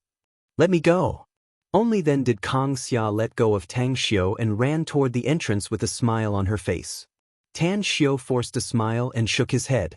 He walked to the front of the car, took out a cigarette and lit it up, taking 2 deep puffs. Although he looked helpless on the surface, he was actually a bit happy inwardly. After all, he could even charm a middle-aged aunt, indicating that his appearance was not bad. Clothes make the man, just as the saddle makes the horse. That's a good saying. Tan Xiu flicked the clothes on his shoulder. Even if there was no dirt or mess, he still looked like a pretentious guy. A few minutes later, Kang Xia came out with a smile and immediately rushed to say, Boss, let me drive. Drive if you want. Tan Xiu nodded and said, Where are we going next? Are we going directly to the Long's dining hall? Kang Xia said with a smile, The celebration banquet is about to begin. Let's go straight there. I guarantee that you'll be the focus of the audience when you appear, boss. It's because Quiet Night has been busy with meetings recently. Then yesterday, the Winter Melon Goddess suddenly said that Quiet Night's fan club will be called Nightclub. I was instantly dumbfounded. Brothers and sisters, do you think the name of this fan club is domineering? More importantly, will it be harmonized? Chapter 415. The Long's Dining Hall was one of the top high-end hotels in Star City. The guests it received every day were either rich or powerful bigwigs in Star City. The threshold was high, and the price was expensive, making it difficult for many wealthy people to come out to have a sumptuous meal. 7 p.m. A white Porsche was parked outside the entrance of the Long's Dining Hall. A dashing and handsome young man, dressed in a famous brand suit, was sitting quietly in front of the car. He was holding a blue enchantress rose in his hand, and there was also a large bouquet of delicate and beautiful roses inside the convertible. Young Master Chin, can you move your car? There are a lot of guests tonight, and your car will affect the other guests if it's parked here. Several security guards looked at the young man with frowning faces. Among them, the security captain spoke with a helpless expression. Had it been someone else, they would have already driven the person away. But the one in front of them was the second young master of Blue City's Sameo Group. He was also the little boss of the Sameo Group's Star City branch. At the same time, his father also had the shares of the Long's dining hall. A smile hung on the corner of Chenxian's mouth. He slowly took out a cigarette from his pocket and lit it up. After taking a deep puff, he threw the rest to the security captain and said with a smile, "Big Brother Chong, if it's something else, I'll definitely promise you. But tonight is very important to me, so you can just turn a blind eye and help me accomplish my good deed. As long as I can get my little angel tonight, I'll tell Chief Xiang to double your salary." The security captain's eyes lit up. A smile immediately appeared on his face as he nodded to Chen Xian and said with a smile, "Then, we wish young Master Chen's dream to come true and get the bell." After saying that, he gestured to the other security guards who were smiling, and they stepped back and continued to do their job of guarding the place. Chen Xian faintly smiled as he looked at the Long's dining hall's entrance. A bit of expectation was slowly growing in his eyes. Just as the cigarette between his fingers was about to burn out, a short girl with a childlike face and a cute angel-like ponytail came out from the inside. Behind the girl were two young and beautiful girls. Why is he here? The moment Andy came out of the Long's dining hall's entrance, she saw Chen Xian stepping on the cigarette butt and greeting her with a smiling face. Her delicate face slightly frowned with a displeased expression. Chen Xian came to Andy with the blue enchantress rose and magically took out a red heart-shaped box. Then, he knelt in front of Andy and kneeled on one knee, trying to reveal a charming smile and affectionately said, "Andy darling Andy. You rejected me 65 times before. But I believe that good things come in pairs. I hope you can promise and marry me for the 66th time. That's hinting. Promise you that in this life, I will only love you and only have you as my woman. Chin, I promise you." He gently opened the lid of the red heart-shaped box. Immediately, under the illumination of the light, a diamond ring of at least 2 carats reflected a dreamy, dazzling brilliance. Andy took a step back and angrily said, "Chinzin, are you done yet? I've said it before, I don't have any feelings for you, and you're not my Prince Charming. I won't marry you." But the smile on Chinzian's face froze, but he still knelt on one knee and persistently asked, "Why do you always refuse me? You don't have feelings for me now, but I'm not afraid. I believe that I'll use practical actions to get your heart and love in the future." Andy was silent for a moment. A crafty glint suddenly flashed in her eyes. Her mouth curved into a smile and said, "You want to know why, right? Then I'll tell you. Because my mother, who has already gone to heaven, once appeared in my dream and told me that I must never marry an Asian man, especially a Chinese man." Excuse. It was an absolutely ridiculous excuse. Chen Xian's complexion turned a bit pale. Even the passers-by and security guards could tell that Andy was making up excuses. Andy is very interesting. On the roadside more than 10 meters away, Tan Xiao threw the car key to a security guard and looked at Kong Xia, who came to his side. Kong Xia covered her mouth and laughed. "This girl is making up excuses to refuse me. She doesn't even need to think about it. Even a fool can figure out such an excuse." "I think she deliberately let that handsome young man figure it out," Tan Xiao said with a smile. "Chen Xian is really persistent." Kong Xia chuckled and said, "From what I know, he has courted Andy dozens of times. She didn't refuse him every time, yet she's unyielding. What's that saying again and again? That's how he is. Isn't it written in the books?" Tan Xiao said with a smile. "You must be bold, thick-skinned, and indomitable in wooing a girl. Keep working hard and you'll get the beauty sooner or later." Kong Xia smiled and said, "Boss, I didn't expect that you also read romance novels. But I don't think Chen Xian has a chance. If Andy has even the slightest interest in him, she would have already agreed. You've been in contact with Andy a lot, so you should know her character. She's bold and dares to love and hate." Tan Xiao shrugged and chuckled. "Who can say for sure? Maybe his sincerity will eventually move Andy. What should we do? Is it the past? Or should we wait? Kong Xia grabbed Tan Xiu's left wrist and looked at the world-famous watch Tan Xiu was wearing. After putting it down, she said, "There are only 20 minutes left before the celebration banquet begins. Let's go there now. Otherwise, the celebration banquet will be delayed." Tan Xiu nodded and walked over. At this moment, Andy looked at Chen Xian's frozen expression and felt very satisfied. She felt that she was a genius for being able to come up with such a wonderful reason to refuse someone. In order to prevent Chen Xian from giving up, she deliberately showed a delicate and pitiful look and said, "Chen Xian, young Master Chen, please let me go. There's an old saying in China that filial piety is the most important of all virtues. I'm very filial, even though I have no one to be filial to. But I can't marry you. Even if you ask me to marry you 666 times, I'll still refuse you." Princeton raised his wrist and bitterly said, "Andy, I really like you. I really love you. Can you not use such a ridiculous reason to refuse me? I can do anything for you. I'm willing to pay everything for you. Just promise me. I'll use the rest of my life to love and pamper you." "Andy." Kong Xia and Tan Xiu came to Andy's front. Andy looked up. When she glanced at Kong Xia, her eyes then fell on Tan Xiu. Her expression turned blank and a bright light burst out from her eyes. Then, her mouth opened wide and her eyes revealed a look of disbelief. However, her expression changed very quickly. In just a blink of an eye, she turned into a love-struck fool. Tan Xiu said with a smile, "Don't stare blankly. He's sincerely proposing to you. If you like him, just say yes. Judging from his condition, he seems to be a good man." Andy gulped down her saliva and dashed to Tan Xiu's side. She grabbed Tan Xiu's hand and excitedly exclaimed, "Boss, you're so handsome today. You're like the Prince Charming in my dream." After saying that, she seemed to have thought of something. After releasing Tan Xiu's hand, Tan Xiu was at a loss whether he had to laugh or cry. She then strode back to Chen Xian and snatched the blue enchantress rose from his hand.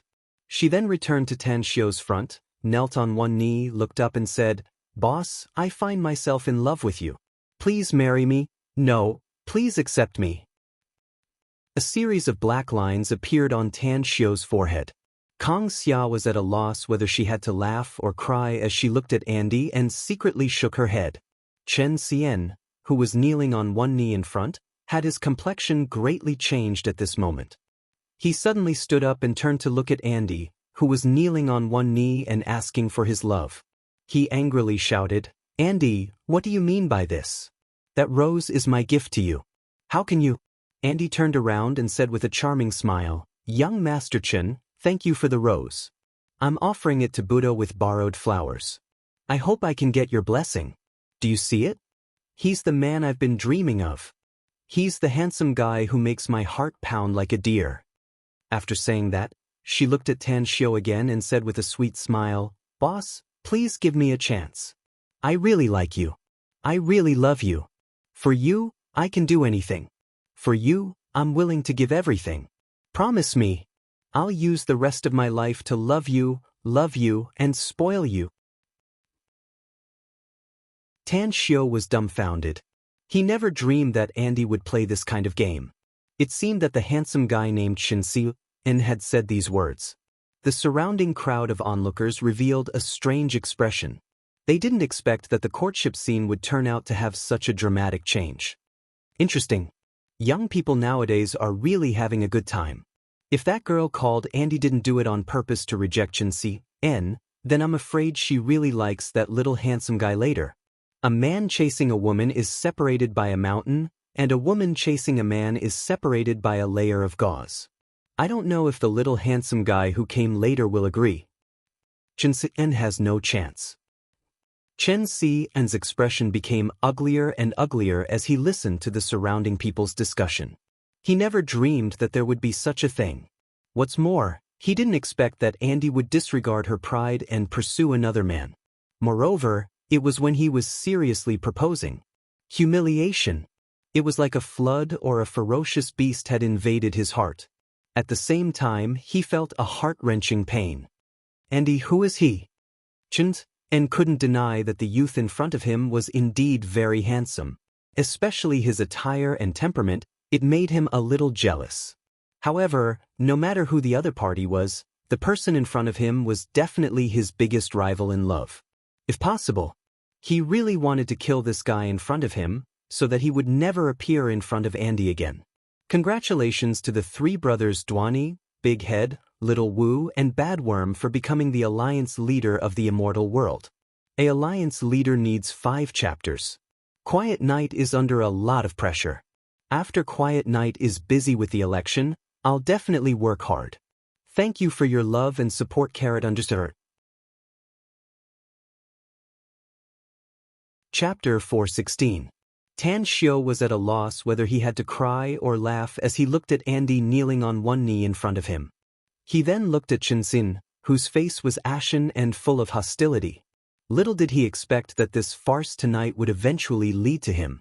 Helplessly shaking his head, he pulled Andy up and said, "Andy, don't mess around in public. Let's go inside. The banquet is about to begin." Alright. Andy didn't show the slightest disappointment even though she was really lost inside. Under the watchful eyes of everyone present, she came to Kang Xia's side, grabbed her arm and chuckled, "Boss, did I do a good job just now? Not only did I reject the flies, but I also confessed my love to the one I like. Isn't that amazing?" "You're just messing around." Kang Xia forced a smile. "Be careful or the boss will fire you."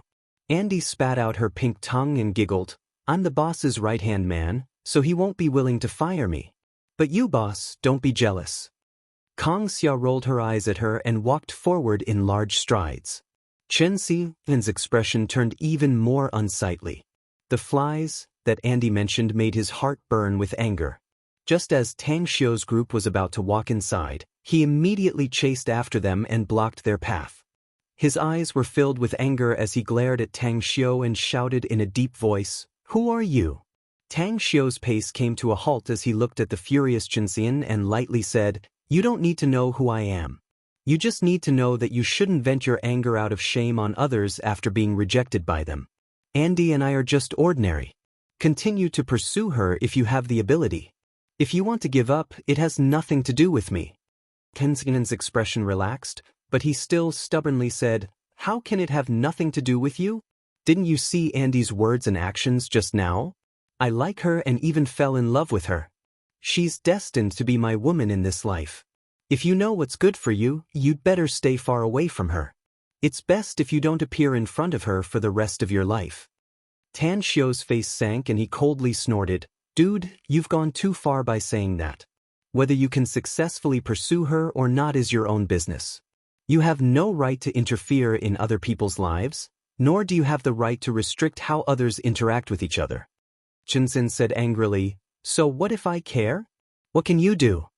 Tan Xiu squinted his eyes and a chilling light flashed in his eyes, but he still coldly said, "You're Chen Xin, right? Just now, I thought that you were a good young man. If you could catch up to Andy, you could be considered half one of us in the future. But now, my perception of you has greatly changed. Get out of my sight before I get angry." Chen Xin clenched his fists tightly. His domineering side was on full display. "Arrogant, you're really arrogant. You are the first person to be so arrogant in front of me. Kid, no matter who you are, if you dare to appear in front of Andy again, I'll make you suffer." "Hopeless." Tan Xiu shook his head. He then looked at Andy and asked, "How's the practice of the skill I taught you?" Andy angrily glared at Chen Xin. She then looked at Tan Xiu and looked like a child who had done something wrong. She lowered her head and said, "My strength has increased a lot, and my speed is also much faster. It seems that I've succeeded." Tan Xiu had just noticed that Andy's physical condition was much stronger than before, so he asked about it. After getting the result he wanted, he indifferently said, "You're the one who caused this trouble, so solve it yourself. I don't want to see this guy here for the next 2 minutes." "Got it," Andy replied. She looked up at Chen Xin and angrily said, "Did you hear that? My boss doesn't want to see you again. Get out of here." Chen Xin hurriedly said, "Andy, I'm sincere. Please don't be like this, okay? My Chen family is a big family. You'll definitely be able to live a life of luxury if you follow me in the future. Besides, I was indeed blinded by anger just now. But now I know his identity. You called him boss, so he must be the magnificent Tang Corporation's boss, right? Don't worry. My Chen family is dozens of times stronger than the magnificent Tang Corporation. You'll be the daughter-in-law of the Chen family if you marry me. Even if you don't do anything when the time comes, it'll still be 10,000 times better than working in the magnificent Tang Corporation. Bam! A small pink fist fiercely hit Chen Xian's eyes. Chen Xian staggered and nearly fell to the ground. The moment Andy's feet landed on the ground, she angrily shouted, "Chen Xian, you're not allowed to slander my magnificent Tang Corporation. Who the hell do you think your Chen family is? My boss can easily set up a company more powerful than your Sameo group if he wants to. Get the hell out of here. There's only 1 minute left." Chen Xian covered his eyes and looked at the furious Andy in disbelief. All this time, Andy was like an angel in his heart, pure and flawless, spotless and untainted. Never in his wildest dreams did he expect that one day she would punch him in front of the public for the sake of defending another man's company. His anger stemmed from the flames of jealousy. He glared at Andy and clenched his fists. If it wasn't for the fact that Andy was a woman, he would have already beaten her. Suddenly, he recalled something and turned to look at Tan Xiao. He immediately raised his fist and dashed toward Tan Xiao, trying to turn his anger into force to deal with Tan Xiao. Andy's expression changed, becoming even more unsightly. Her speed was very fast, and after quickly blocking Chen Xian, her small body suddenly jumped up, and in the turbulent trembling of her breasts, her fist once again smashed into Chen Xian's face. This time, she used a lot of strength, directly smashing Chen Xian back and causing him to fall. Hiss! More and more guests gathered around to watch. Many people who came later asked about the whole story and felt some sympathy and pity for Chen Xian.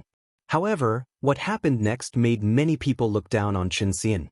Because his confession had failed, he had lost his composure and vented his anger on Andy.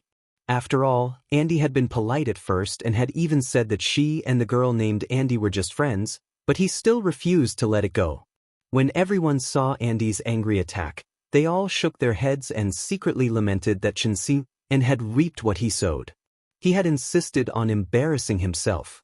However, when Andy attacked for the second time, jumping up and punching Chen Xian to the ground, everyone couldn't help but gasp.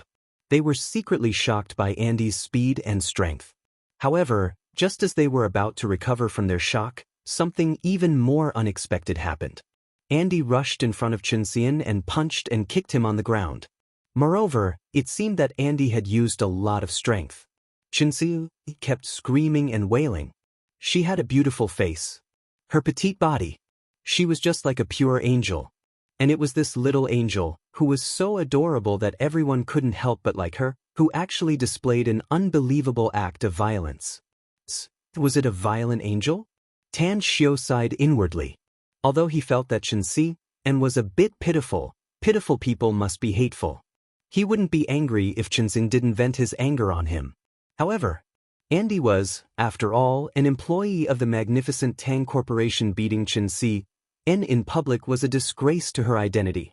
Therefore, he lightly coughed and called out, "Andy, stop." After Andy stopped, the anger on her face vanished in an instant. She behaved like a good girl and came to Tan Xiao's front, calling out in a low voice, "Boss?" Tan Xiao shook his head and glanced at Chen Xian, who was hugging his belly and curling up on the ground like a shrimp. Then he calmly said, "Forget it. He likes you after all. Liking someone is not wrong. Let's go. Our company's banquet is about to begin. Don't delay it because of this trivial matter." Seeing that Tan Xiao didn't blame her, Andy quickly trotted to Kang Xia's side and pulled her arm again. At the moment, Kang Xia's expression was a bit strange. Seeing that Tan Xiao turned around and walked inside, she hesitated for a moment. After entering the Long's dining hall's entrance, she then asked in a low voice, "Andy, your cultivation situation. Have you cultivated true essence?" Andy giggled and said, "Boss, I cultivated it some time ago." Andy giggled and said, But I couldn't tell you because you went to Shanghai at that time. After we came back, we were all too busy, so I forgot about it. Now, not only can I sense the qi flow in my body, but I can also control it. Then I'll circulate the cultivation technique boss taught us to absorb some spiritual qi and strengthen my true essence. Kong Xia secretly gulped down and asked in a low voice, "Is your strength and speed really more powerful than before?" Andy nodded and said, "It's at least several times more powerful than before. Else, do you think I can beat that big and tall Chen Xian? I really envy you." Kong Xia forced a smile and said, "I haven't felt the qi flow since I started cultivating. You can actually control it and even strengthen your true essence." Andy giggled and said, "That's because you're usually too busy and rarely cultivate, boss, right? I think it's actually not difficult to cultivate at all. I cultivate for 2 hours every night and 2 hours in the morning. If I have nothing to do during the day, I'll cultivate for a while and naturally succeed." Kong Xia stared blankly and shook her head with a wry smile. She was indeed as Andy said. She was often so busy that she didn't even have time to eat. How could she have time to cultivate?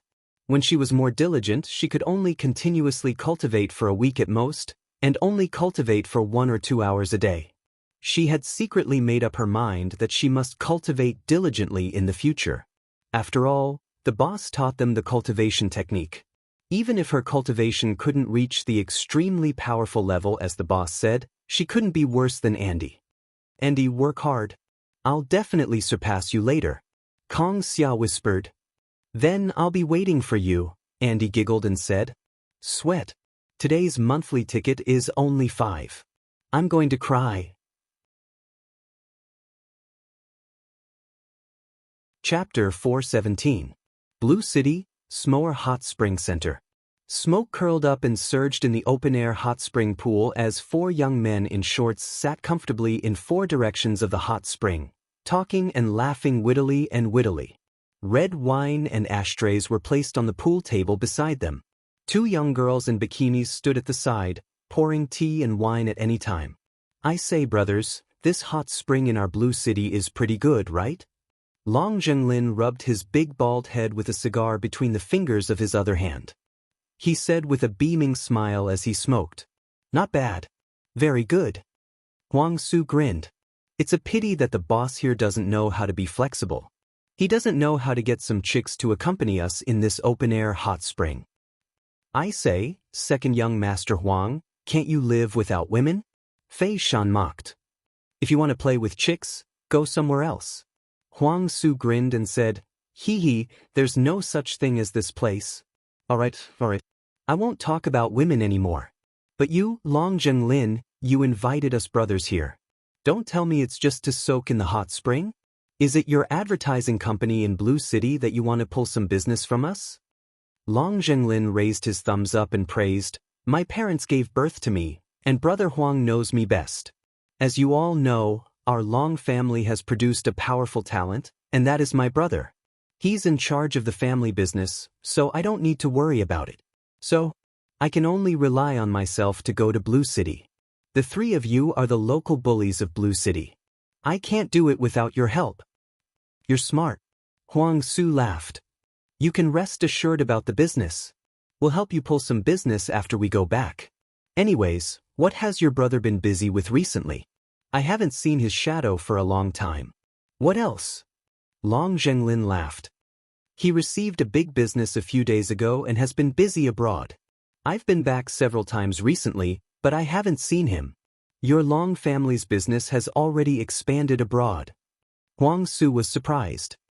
"That's my brother's business. It has nothing to do with me." Long Zhenglin laughed. "I miss the days when I hung out with Boss Tang. It was so full of passion." Fei Shan curiously asked, "By the way, where is Tan Xiu now? Why didn't you call him out today?" Long Zhenglin laughed heartily and said, "How could eldest bro Tang have such free time?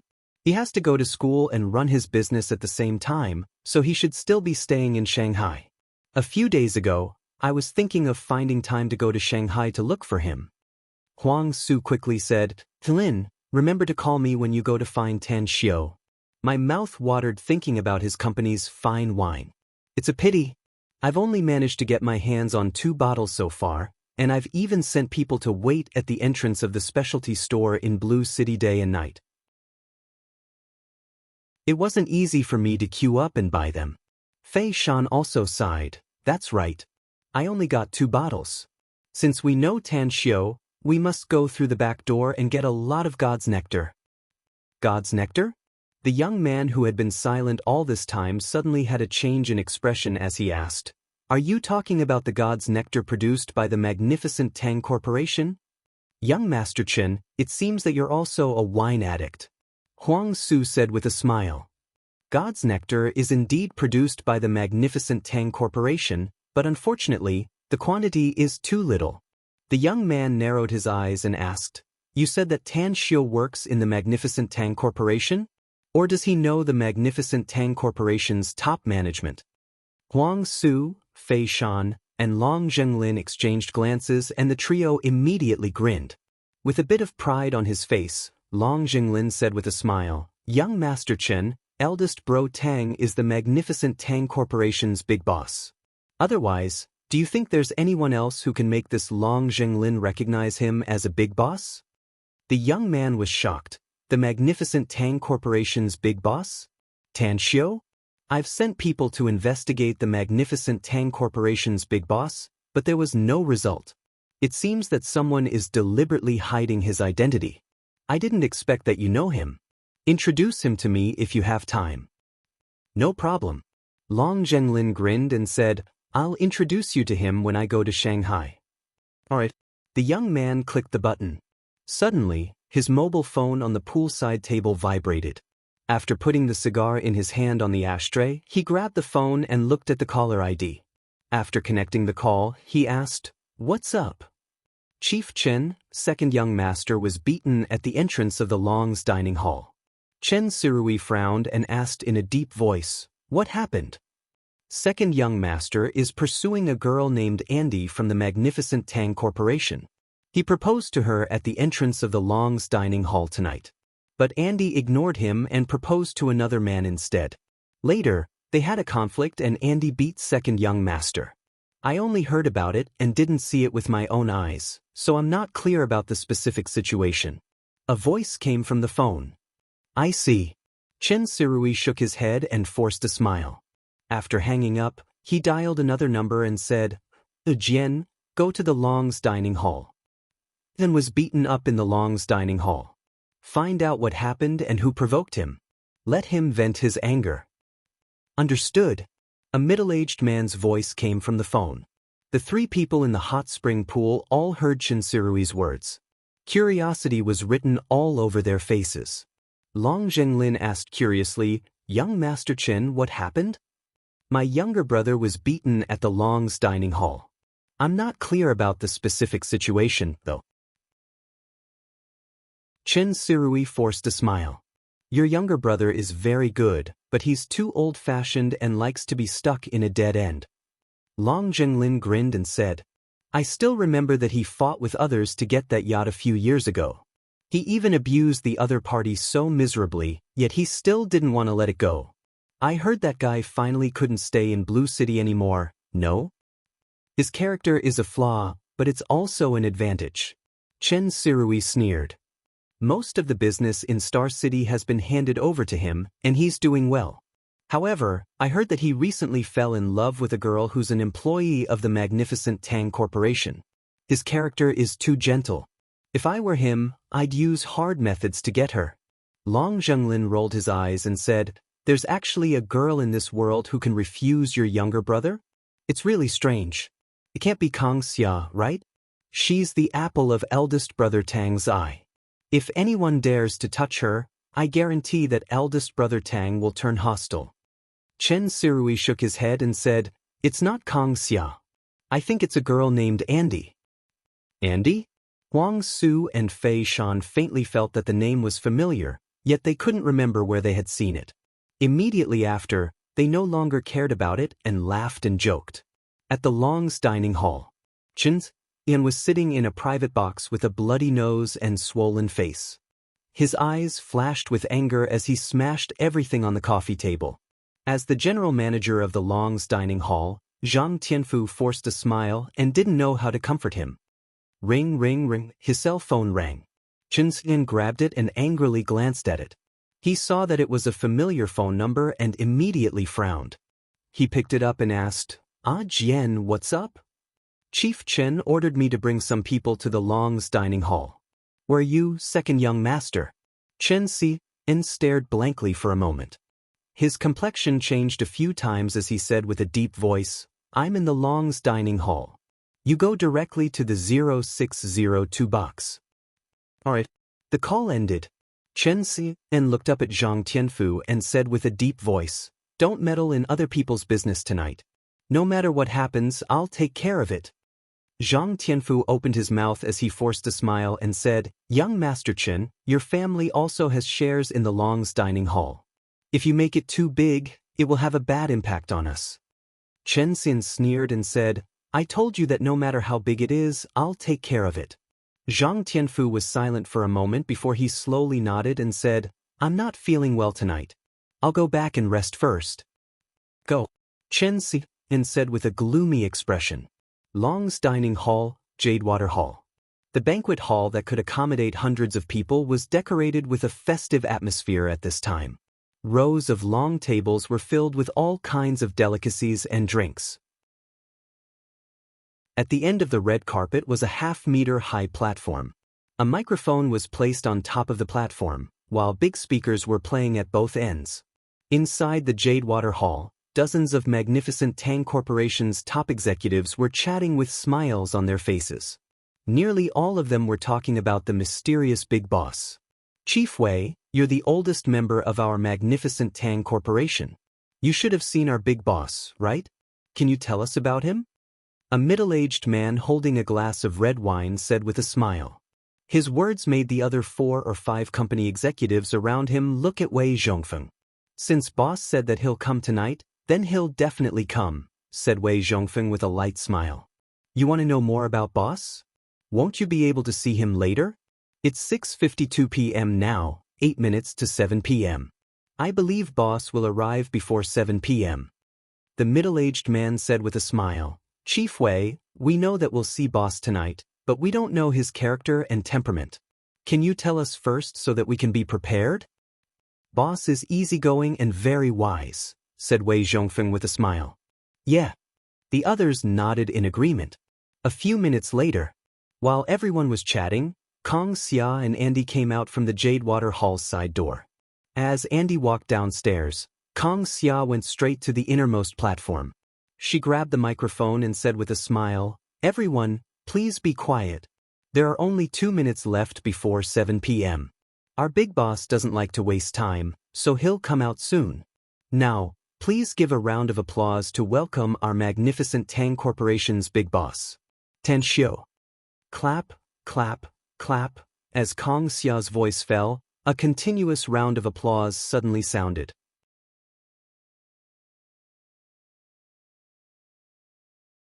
Chapter 418. Tan Xiu came out from the side door of the Jadewater Hall and looked at the company's top executives who surrounded him. A faint smile appeared on his handsome face. Although he was the magnificent Tang Corporation's boss, Kong Xia had given him the information of the company's top executives, so he could remember each person's name, position, and characteristics. At this time, the tens of top executives of the magnificent Tang Corporation looked surprised. It was hard for them to believe that Tan Xiu was their boss. After all, Tan Xiu was very handsome and spirited, but he was too young. Is he our boss? President Kong must be joking, right? This young man looks to be in his early 20s at most. How could he be our magnificent Tang Corporation's big boss? Is there a mistake? Is it our boss who came out? Isn't he too young? Rumor has it that our company's boss is very young. But it's really unbelievable for him to be this young. When I was his age, I was still an ignorant student in the campus, no? I heard that all the products of our company are developed by our big boss. How could he develop so many good products at such a young age? Amidst the discussions, Kong Xia revealed a charming smile and stood in front of the microphone to look at Tan Xiu. She then said with a smile, Everyone, you're not mistaken. He's the magnificent Tang Corporation's big boss, Tan Xiu, Mr. Tang. I know you're very surprised and even find it a bit unbelievable, but he's indeed the magnificent Tang Corporation's big boss. You should know that our boss is very low-key and usually doesn't care about our company's affairs. It's not that he doesn't want to care about it, but our big boss is very busy. Aside from the magnificent Tang Corporation's business, our boss also has other businesses to deal with. So, if you're willing to work hard, our boss will give you a bigger stage and a better future. Now, let's invite our boss to say a few words. Tang Xiu looked at Kang Xia, who gave up the position behind the microphone to him. He immediately let out an indifferent smile and walked to the front of the microphone. His eyes slowly swept over the crowd and then said, "I'm well aware of the current development of the magnificent Tang Corporation, as well as the contributions made by all of you here. I feel at ease leaving the company's affairs to Kang Xia. Therefore, I hope that everyone can strictly follow Kang Xia's orders. Her orders are my orders. If anyone dares to turn a blind eye to it or dares to abuse their power for personal gain, they will be directly expelled from the magnificent Tang Corporation. Let's talk about my requirements. Those who are strong will rise, and those who are weak will fall. If you have the ability, the magnificent Tang Corp will give you a bigger development platform and a limitless future." After speaking up to there, Tan Xiu fell into silence for a moment and then slowly continued, "One last thing. Tonight is the celebration banquet of our magnificent Tang Corporation. Your achievements have been affirmed, so I hereby announce that the salary of all senior members of the magnificent Tang Corp will be increased by 10%. Wah! As Tan Xiu's voice faded away, the tens of senior executives of the magnificent Tang Corp in the audience immediately looked pleasantly surprised. They looked at Tan Xiu with eager eyes. For them, Tan Xiu's affirmation was not as good as a monetary reward. They were all senior executives of the magnificent Tang Corp, and their salary and treatment were already very good.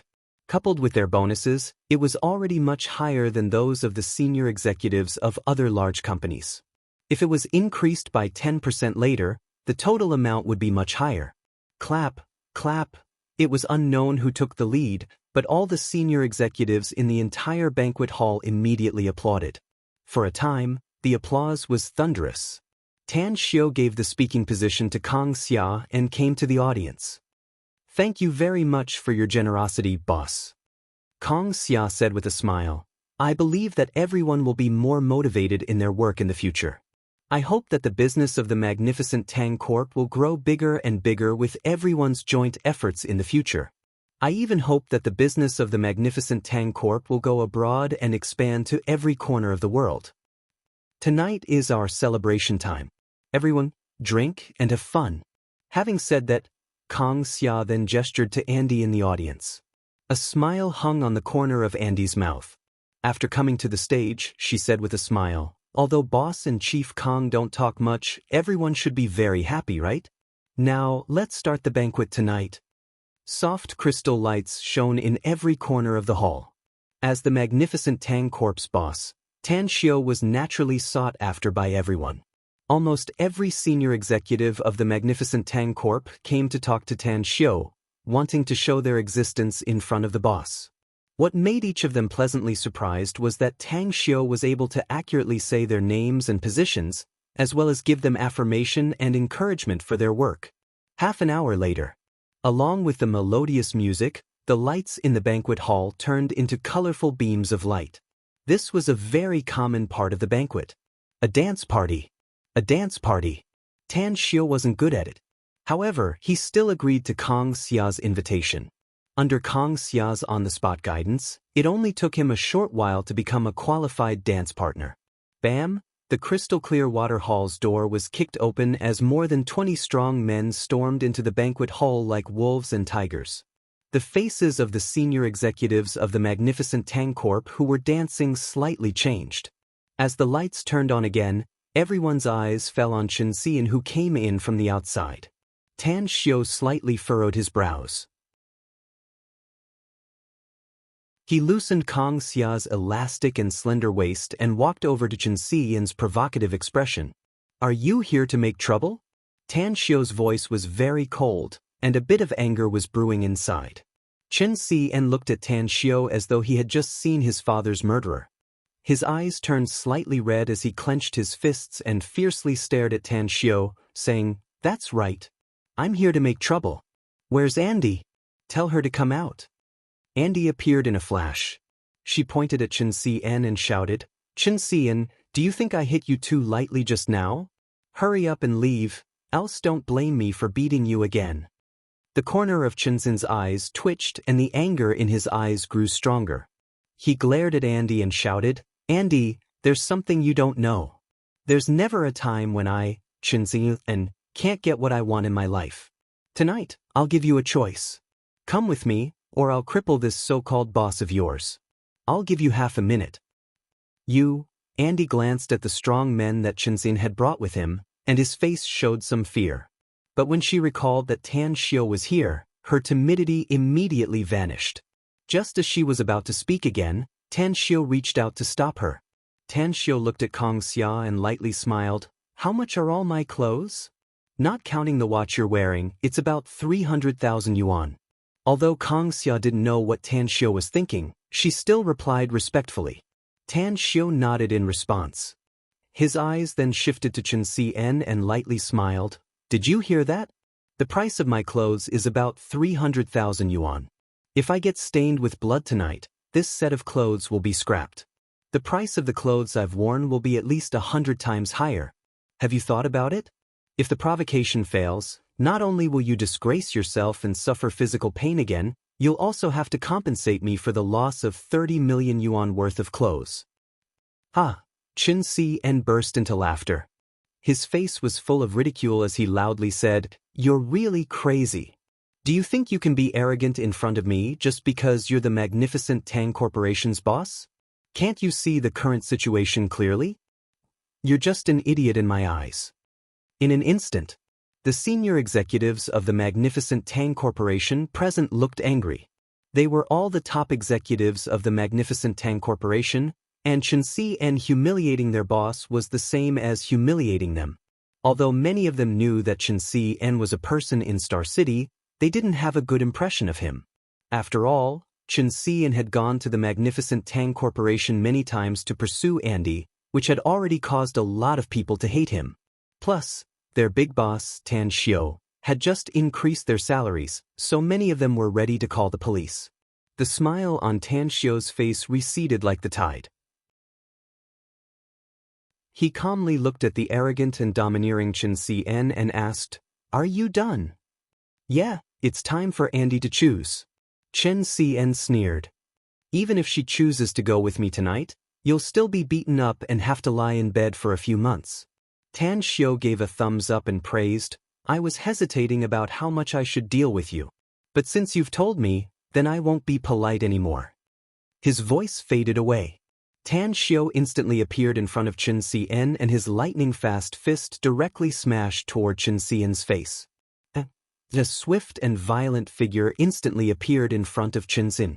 The stocky Chou Jian waved his fist to block Tan Xiao's fist. His strength was very great. After his fists collided with Tan Xiao's, he staggered back 2 steps and bumped into Chen Xian, causing him to stagger and almost fall to the ground. His complexion greatly changed as he stared fixedly at Tan Xiao with his eagle-like eyes. Tan Xiao slightly furrowed his brows. His feet didn't move even half a step. He looked at Chou Jian with an astonished expression. He didn't expect that this guy's speed and strength would be so powerful. If it was an ordinary person who could withstand his hundreds of pounds of punch, they would have long been sent flying. However, he didn't hesitate. The moment Chou Jian steadied himself, he took another step forward. This time, his speed and strength were even greater. In an instant he had already appeared in front of Chou Jian. His lightning-fast fist fiercely struck the side of Chou Jian's face. As Chou Jian flew backward, he kicked Chou Jian's waist. By the time Chou Jian flew to the side, he had already appeared in front of Chen Xian. "You dare to be so arrogant with just these shrimp soldiers and crab generals you brought?" Tan Xiao grabbed Chen Xian's lapel and directly slapped him a dozen times. After beating him into a pig's head, he kicked his abdomen and sent him flying 7 to 8 meters away. Then, he heavily fell to the ground and fainted. "Go. Upon seeing this scene, the more than 20 strong men brought by Chen Si and immediately rushed toward Tan Xiu. Today's third chapter is over. Seeking monthly votes. If today's monthly votes exceed 300, Silent Night will update 5 chapters a day.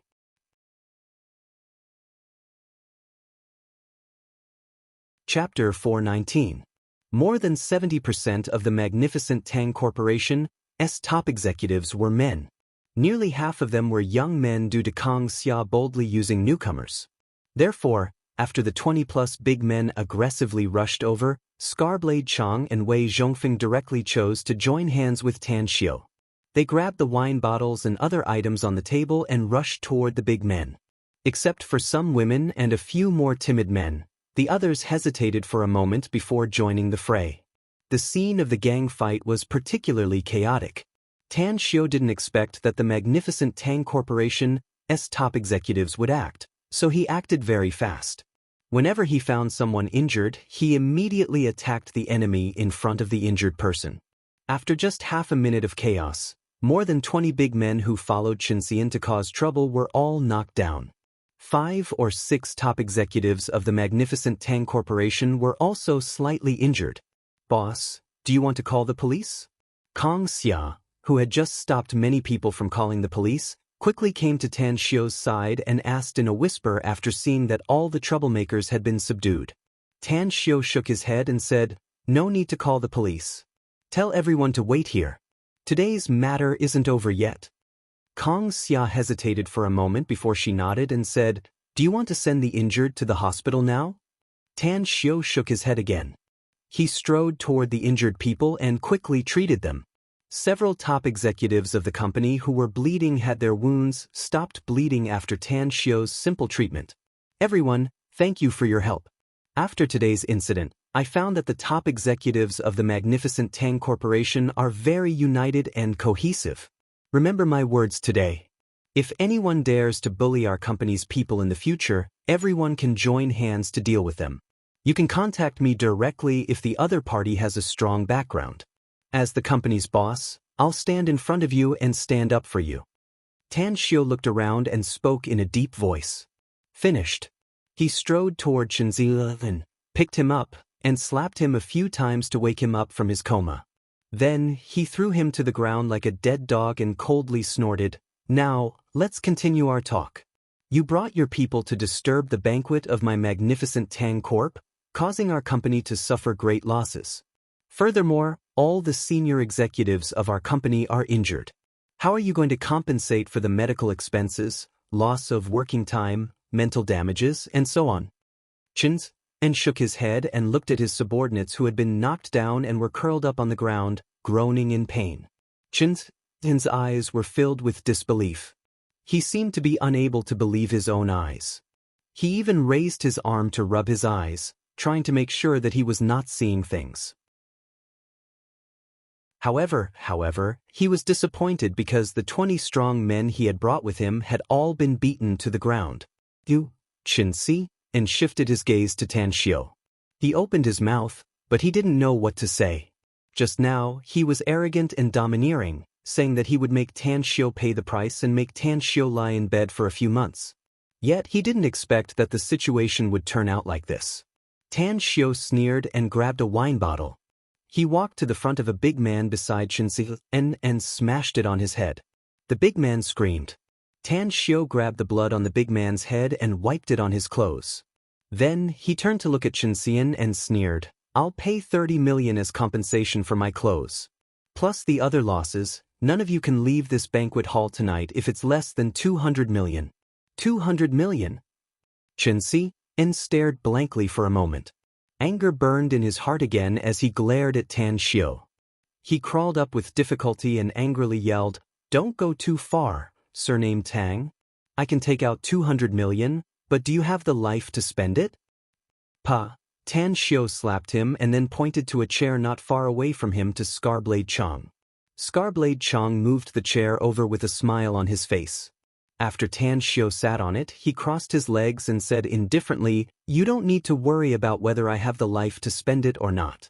I'll give you 2 hours. If you don't have 200 million as compensation within these 2 hours, all of you will take turns to be beaten up again. After that, I'm afraid you'll have to lie in bed for a few months. Chen Xin fell to the floor. He covered his face with one hand and supported the ground with the other.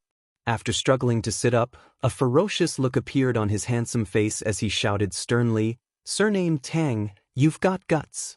You just wait for me. Just wait for me." He finished roaring. He directly took out his mobile and dialed a number. Then he shouted, "Brother, the people you sent for me have been beaten down. I got beaten again. Address: Long's Dining Hall, Jade Greenwater Hall." Got it. Chen Xin hung up the phone and glared at Tan Xiu with eyes full of resentment as he shouted, "Surnamed Tang, you just wait for me. Our business is not over yet." Tan Xiu glanced at him with disdain. He then looked at Scarblade Chong and said, "I don't want to hear a fly buzzing in front of me. Knock him out." All right. Scarblade Chong was, after all, a fierce bandit. He grabbed a wine bottle and directly smashed it on Chen Xin's head, directly knocking him out. Simor Hot Spring Center. Chen Sirui, who had just finished soaking in the hot spring and had already put on his clothes, had a chilling light flashing in his eyes. After hanging up the phone, he turned to look at Long Jinglin, Fei Shan, and Huang Su and said indifferently, "I have something to deal with, so I won't accompany you to have fun." "Where are you going?" Long Jinglin asked in surprise. Chen Sirui said indifferently, "My brother was beaten again, and the people I sent were also cleaned up by them. I'm going to the Long's Dining Hall myself." Long Jinglin, Fei Shan, and Huang Su looked at each other in dismay with a strange expression on their faces. They never thought that someone would be able to clean up the people sent by Chen Sirui and even beat Chen Xian in such an arrogant manner. Who was so bold? Who was so arrogant? Long Jinglin thought for a moment and then said, "Young Master Chen, Long Jinglin invited you to Star City. Your brother is also my brother. He was beaten, and I'm the local tyrant of Star City, so I naturally have to help him. Let's go to the Long's Dining Hall together. I want to see who is so arrogant that he even dares to beat your Sameo group's second young Master Chen." Fei Shan and Huang Su also said one after another, "That's right. We're all brothers, so your business is our business. Let's go together." Chen Sirui was silent for a moment before he nodded and said, "If so, I'll thank you first." An hour later, 6 cars were parked at the entrance of the Long's Dining Hall. As Chen Ximin, Long Jinglin, and the other 2 got off, 14 or 15 big men in black suits also got off the cars with steady footsteps. "Young Master Long, Young Master Chen, you've come." At the entrance, the security team captain greeted them with an obsequious smile on his face. Chen Sirui snorted coldly. He simply ignored the security team captain and strode inside. Their overbearing manner aroused the curiosity of many guests who came to the Long's Dining Hall to eat or stay there. So, 2 big men opened the Blue Water Hall's door. Chen Sirui, Long Jinglin, and the others aggressively rushed inside. When they saw the scene inside, the anger on their faces turned thicker. Long Jinglin, with his tall stature, raised his hand to touch his forehead and shouted, "Who ate the bear's heart and leopard's gall? Who dares to hit second young Master Chen? Get the hell out of here." Suddenly, his voice came to an abrupt halt as his eyes turned sluggish. Huang Su and Fei Shan also wanted to reprimand them, but when they saw Tang Xiu sitting on the chair inside, their mouths were agape, and their eyes were filled with disbelief. Chen Sirui didn't know who Tan Xiu was. He looked at his younger brother, Chen Xin, who was beaten until he fainted. He also looked at the more than 20 men he sent. All of them were lying on the floor like dead dogs. The flame of anger was burning inside his heart. However, he was mature and calm, so he didn't let the flame of anger get to his head. "Are you the one who injured my younger brother?" Tan Xiu looked at Chen Sirui with an indifferent expression. His eyes then moved to Long Jinglin's face and indifferently asked, "Second young Master Long, you're doing well. Do you want to stand up for the Chen family?" "No." Long Jinglin hurriedly shook his head and shouted.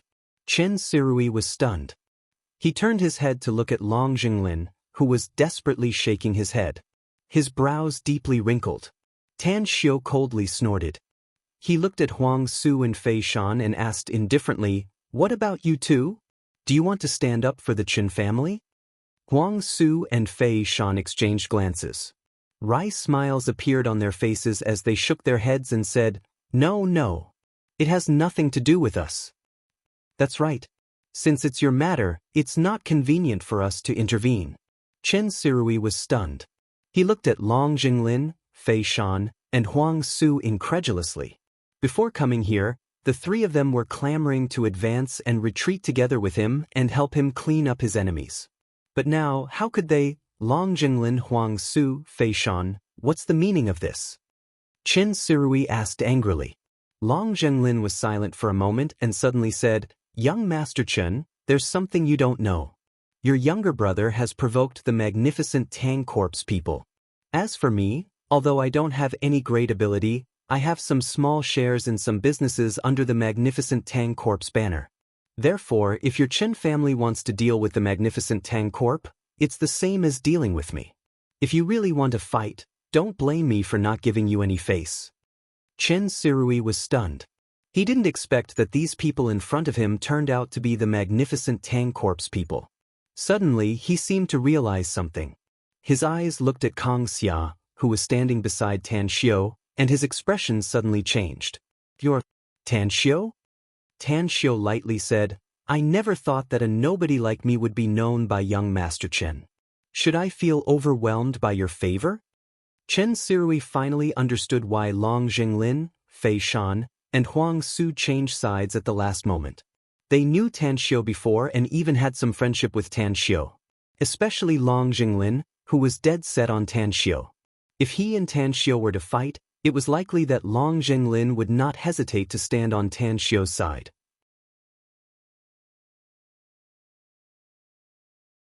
Chapter 420. Chen Sirui's mind raced.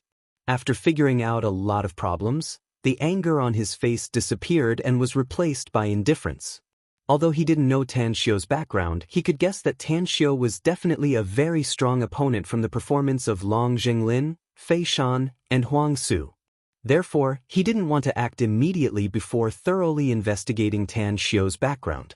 Therefore, he was clear that he would suffer a loss tonight. "Tan Xiu, although I don't know what kind of conflict there is between you and my younger brother, but if it's my younger brother's fault, I apologize on his behalf. I've heard of your name from Long Jinglin, Fei Shan, and Huang Su before, so I want to turn a big problem into a small one and a small one into nothing." Chen Sirui pondered for a moment and then calmly said, "Giving in?" Tens of senior executives of the magnificent Tang Corporation were somewhat in disbelief at the current situation. When they saw Chen Sirui and Long Jinglin's group coming, they thought that they were going to fight again. They didn't expect that Long Jinglin, Huang Su, and Fei Shan, who came with Chen Sirui, would unexpectedly change sides. They didn't expect that Chen Xin's older brother would directly choose to give in. For a moment, they felt a bit of admiration for Tan Xiu. Tan Xiu quietly sat on the chair and looked at Chen Sirui's indifferent expression. Then he indifferently said, "I don't like to cause trouble. But your younger brother failed to pursue my company's female executive and instead vented his anger on me. He even brought his men to interrupt our company's banquet and attacked us. I don't think I can turn this big problem into a small one and a small one into nothing." Chen Sirui frowned and asked, "What do you want?" Tan Xiu turned to look at Scarblade Chong and lightly said, "Wake him up. Tell his younger brother to tell him what I want." Scarblade Chong complied and dashed to the front of Chen Xin. He fiercely slapped his face a few times and woke him up. Then, ignoring Chen Sirui's angry expression, he said aloud, "Kid, your brother admitted defeat in front of our boss. He wants to know if tonight's matter is settled. He wants to know how to end tonight's matter." After Chen Xin woke up and saw the scene in front of him, he immediately shouted, "Brother, it's them. Is this Tang guy?" "Shut up!" Chen Sirui snapped, interrupting Chen Xian. Chen Xian was stunned. He looked at Chen Sirui in disbelief. He opened his mouth, but his throat seemed to be blocked by something. Chen Sirui said indifferently, "Tell me, what are their demands?" Chen then turned to look at Tan Xiu and then at his older brother, Chen Sirui. He was silent for a moment before a wry smile slowly appeared on his face. He shook his head and said, "Big brother, I really didn't expect that you would ask me such a ridiculous question after being beaten like this."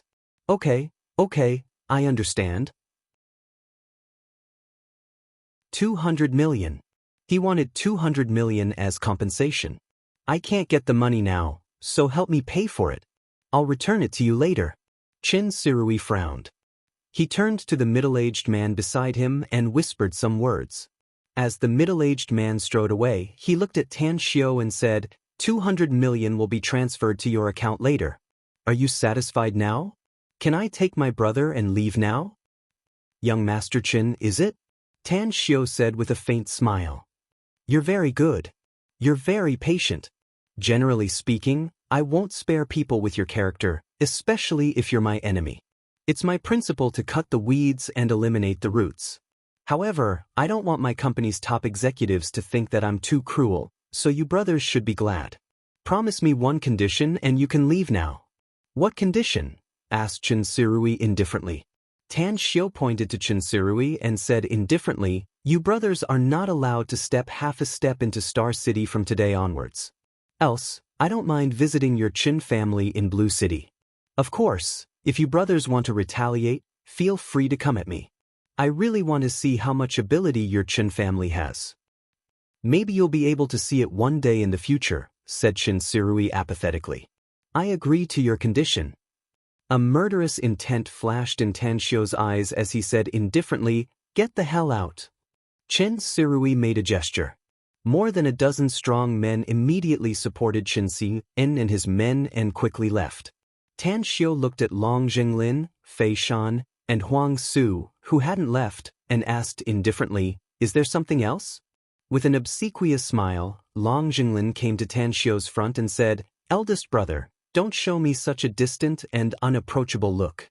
People say that those who don't know can't be blamed. I didn't know that the Chin brothers provoked you. Had I known, you wouldn't even need to act, and I would have cleaned them up myself. You'll be fine later, right? I'll treat you to a drink. It's not easy to see you, so don't refuse, else I'll be sad. Fei Shan and Huang Su exchanged glances. Immediately after, Fei Shan came to Tan Xiao's front and said with a forced smile, Brother Tang, we really didn't know that the Chen family's second brother provoked you. Otherwise, we wouldn't have come here. We're friends, so don't let this trivial matter affect our friendship. Tan Xiao was silent for a moment. Then he nodded and said, what Long Zhenglin just said is correct. Those who don't know can't be blamed. You can go back first. I'll tell Kong Xia to send someone to deliver a few boxes of God's nectar to you tomorrow. I told you that I'll give you good wine when we drank. Fei Shan and Huang Su looked pleasantly surprised. You're really a good friend, Brother Tang, said Huang Su with a smile. We'll definitely talk to the Chun brothers after we go back, so that they'll behave themselves in the future. Tan Xiao nodded and watched them leave. Then he slowly got up and looked at the senior executives of the magnificent Tang Corporation, who had a bit of respect in their eyes. Then he said with a light smile, I'm really sorry about the sudden situation tonight.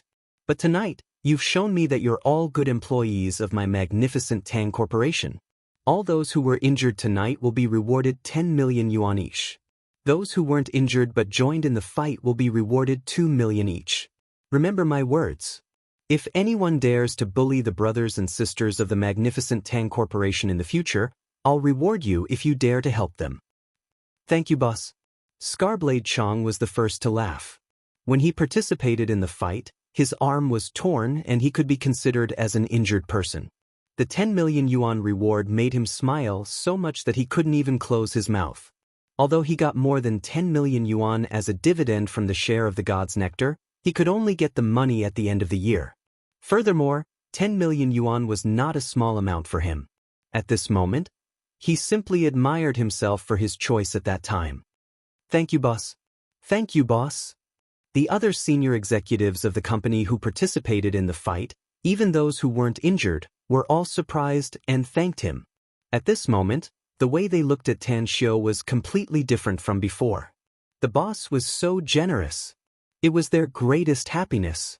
In just one night, Their salary had been increased by 10%, and they also got 2 or 10 million yuan as a reward. It was like a dream to them, and they were filled with happiness. Those who didn't participate in the fight, however, looked vexed and regretful at this time. They now deeply regretted their actions. If they had joined in the fight, even if they used something to hit those people, they could have gotten a lot of rewards. The female executives were still fine. Although they felt some regret, they could still maintain their calm. However, the cowardly male executives felt their faces burning. While they regretted their actions, they also felt a trace of contempt in the eyes of the others around them. Such a feeling made them wish they could find a hole to burrow into to hide their shame. Tan Xiu waved his hand and said, "All right. Those who are injured, go to the hospital for treatment. Those who aren't injured, help take them there. Kong Xia and Andy stay here.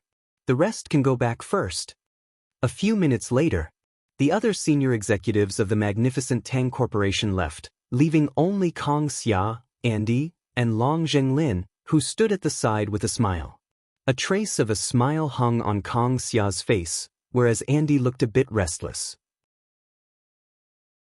Speaking of it, tonight's matter was caused by her, and what she was most afraid of was that Tan Xiu would hate her. Tan Xiu looked at Andy's delicate and pitiful appearance and secretly sighed inside. However, he was very satisfied that Andy also participated in the fight. Kong Xia, from today onward, you and Andy must have at least 4 bodyguards with you. 2 of them will be in the light, and the other 2 will be in the dark. That Chen family's big brother is not a good person, and I'm afraid that he will be driven to desperate action and attack you. Also, send 2 people to follow Scarblade Chang in the dark to protect his safety. Tan Xiu ordered. No problem. I'll arrange it. Kong Xia nodded. Tan Xiu looked at Andy and sighed. Andy, this matter is not your fault. It's that Chen Xian who is too arrogant. If you encounter this kind of situation again in the future, you don't need to have any scruples. Just hit him, and I'll support you if something happens. Upon hearing this, Andy looked up at Tan Xiu. A layer of mist appeared in her big bright eyes as she quickly raised her hand to wipe her eyes a few times. Then, she nodded heavily and said, "Thank you, boss. I'm very happy that you won't hate me because of today's matter. I'll listen to you. I'll listen to everything you say. I'll do whatever you tell me to do." Tan Xiu couldn't help laughing and said, "All right, you're the boss of our magnificent Tang Corporation's finance department. Don't act like a little girl. You and Kong Xia are my people, so how can I hate you?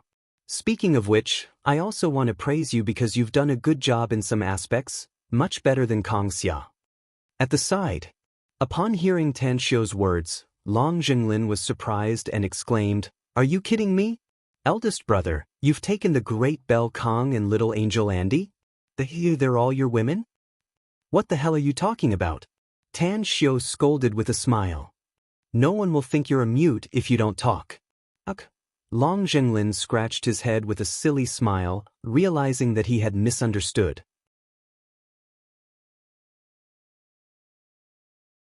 Chapter 421. Kong Xia was a bit helpless at the moment. Only now did she realize that Tan Xiu not only valued her and Andy's ability to run the company, but also their cultivation.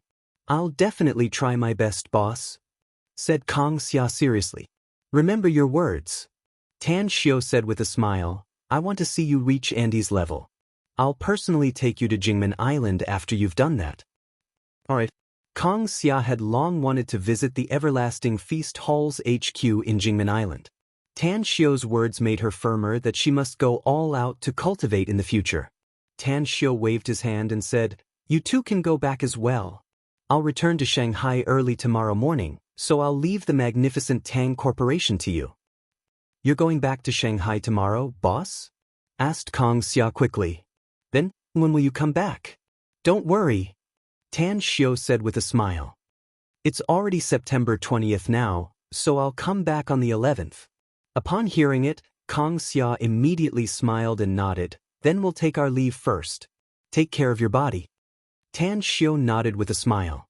As Kong Xia and Andy left, Long Zhenglin stroked his chin and grinned. "Eldest brother, I dare to swear that the Belle Kong Xia definitely has an affair with you. The way she looked at you and the tone she used to talk to you just now, that kind of reluctance to part with you. It's simply the expression of a woman towards her beloved lover. Second young Master Long, I just found that your ability to spit out ivory from a dog's mouth has improved after not seeing you for a while. Tan Xiao said with a smile. How about you tell me about what you've been doing in Blue City recently? The smile on Long Jinglin's face froze. After a while, he scratched the back of his head and forced a smile. Eldest brother Tang, can we not talk about such a sad topic? Tang Xiao let out a faint smile and said, let me give you a piece of advice. Even if you're a straightforward person and pay attention to the code of brotherhood, it's better for you to not get involved in this kind of thing that will attract calamity and easily make enemies with others. Your Long family is a big family, but there are still many families in the country that are stronger and more terrifying than your Long family. The smile on Long Jinglin's face vanished. He was not a stupid person, and he had already reflected after tonight's matter.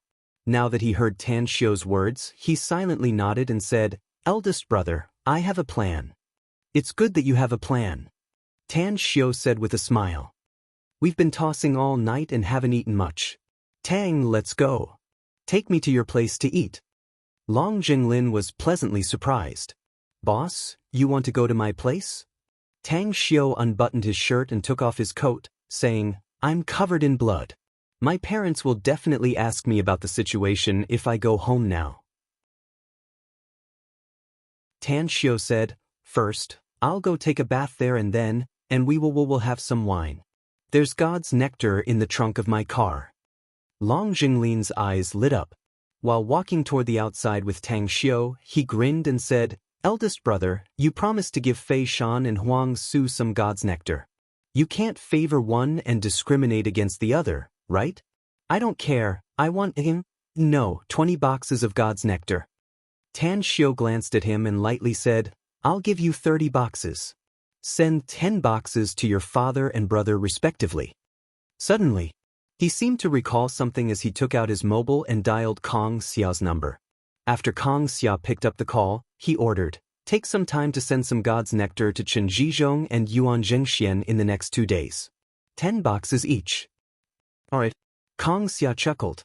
Tan Xiao said, prepare 5 more boxes for me and send them to Southgate Town. I'll return to Shanghai tomorrow and give them to someone there. Kong Xia promised again. After hanging up the phone, Tan Xiao and Long Jinglin walked out of the Long's dining hall. Under the reverent eyes of those security guards, Tan Xiao took the car key from one of them and drove away. Long Jinglin's villa was located in the vicinity of Star City University Town. Whether it was the location or the environment, it was quite good. From Long Jinglin's mouth, he learned that the reason why he chose this place to buy a villa and use it as his place of residence was entirely because it was in the university city, where it was easy to pick up female students. Star City's Yalong Court. This place belonged to the upscale residential area of Star City. Although it wasn't a standalone villa, those who could afford to buy a house here were all rich people. Chen Sirui usually stayed here when he came to Star City. As usual, every time Chen Sirui came here, he would either be calm or happy. But today, his face was frosty and his heart was boiling with anger. Chen Xin, who was behind him, had a bloody nose and swollen face. He was almost unrecognizable from his previous appearance. After entering the room, he smashed many things in the room. Big brother, tell me why. Chen Xin's eyes seemed as though they were about to spurt out fire. After venting his anger, he stared at Chen Sirui and shouted while gasping for breath. Chen Sirui walked to the sofa and sat down. Then, he pointed to the sofa in front of him and lightly said, if this was Blue City, I wouldn't have let Tan Xiao walk out of the hotel unscathed even if I had to use all my power. But this is Star City, their turf. A strong dragon can't suppress a local snake. I think you should be clear about this. Bullshit. That Tang Xiao is very powerful, but those people around him are nothing but a motley crew. Qin Xin roared. I don't believe our Qin family is worse than him. Chen Sirui snorted coldly. Do you think I'll compromise if it's just Tan Xiao? Qin Xin stared blankly and stiffly asked, who else? The Long family, said Chen Sirui. Qin Xin shouted, Big brother, Are you kidding me? Long Zhenglin is just a good-for-nothing young master. How can he represent the Long family? Chen Sirui indifferently said, I know the character of the Long family's patriarch, Long Hanwen. With his protective nature, if Long Zhenglin were to intervene and we were to make a move against him, Long Hanwen would certainly retaliate against us. Further, Long Zhenglin clearly said that he has some shares in a certain product of the Magnificent Tang Corporation. The Magnificent Tang Corporation only has a few products, and each of them can earn a lot of money. If we touch the Magnificent Tang Corporation's interests, it's tantamount to touching the Long family's interests. Judging from these two situations, do you think the Long family will intervene if we act recklessly in Star City? Chen Xin fell into silence. He was usually very smart, but the reason why he was so reckless today was that he was hurt and confused. Now that he thought about it, he knew that what his big brother said made sense. Then we'll suffer a loss for nothing? Chen Sirui sneered. Our Chen family doesn't have the habit of suffering losses. That Tan Xiao is very arrogant now, but I guarantee that I'll make him cry one day. Just wait, that day won't be too late. Knock, knock. As soon as he finished speaking, someone knocked on the door outside. Chen Sirui stood up and opened the door. He immediately frowned when he saw Huang Su and Fei Shan standing outside. Then he indifferently said, What are you doing here? Fei Shan forced a smile and said, We came to tell you something. Chen Sirui was silent for a moment before he turned around and walked inside. After Huang Su and Fei Shan entered the living room, they directly sat opposite to Chen Sirui. Fei Shan spoke bluntly, Sirui, listen to my advice. Today's matter will end here. Don't think about revenge. Just treat it as a lesson bought with money. Huang Su also nodded and said, That's right. We still haven't figured out Tan Xiao's background, so you should dispel the idea of revenge. As the saying goes, it's better to squash enmity than keep it alive.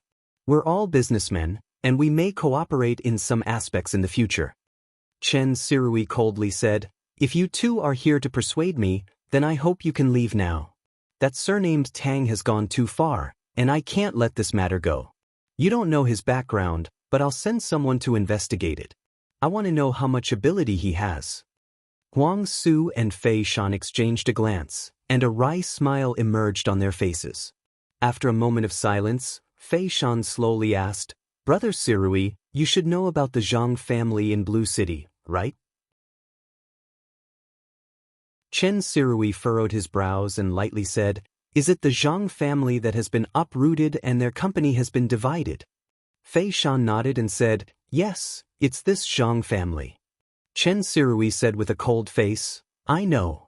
What exactly do you want to say? Fei Shan solemnly said, What I want to say is that the reason why the Zhang family was uprooted and many forces are targeting them at the same time is all because of Tan Xiao. I want to ask you, can your Chen family uproot the Zhang family in a short time? Chen Sirui's expression changed and said in a deep voice, Fei Shan, we're friends. I don't want you to fabricate such a reason to avoid my revenge. Fei Shan sneered and said, I can leave immediately if you think that I'm deliberately making it up. But what I know is far from what your Chen family can find out. A glint flashed in Chen Sirui's eyes. His tone turned a lot more relaxed as he said, Then, continue. Fei Shan said, The reason why Tan Xiao had a conflict with the Zhang family is that the younger generation of the Zhang family, Zhang Deqin and Zhang Yongjin, want Tan Xiao's life. Therefore, Tan Xiao simply contacted various forces to deal with the Zhang family. As far as I know, the big boss of Endless Virtue Pharmaceutical in Star City, Chen Jizhong, is Tan Xiao's apprentice. The Long family and Tan Xiao also have a very close relationship. They also have a deep interest entanglement in the new city in Star City. As for the other forces, I think you may be able to guess them. Chen Sirui frowned and said, I can't. Fei Shan lightly said, The architectural design of the new city is the work of Tan Xiao. How many forces in the country are involved in it now? How many forces have joined forces to destroy the Zhang family? Chen Sirui abruptly got up with an incredulous look on his face and hurriedly said, You mean, the Ouyang family of Jingmen Island, the Chu family of the imperial capital, the Bai family, the Azure Sea Miao group, and another mysterious force were all involved in the Zhang family's destruction? Today's third update is over. I'm weekly asking for monthly votes. Brothers and sisters who don't have monthly votes, please throw your recommendation votes. The number of recommendation votes has been decreasing recently. _.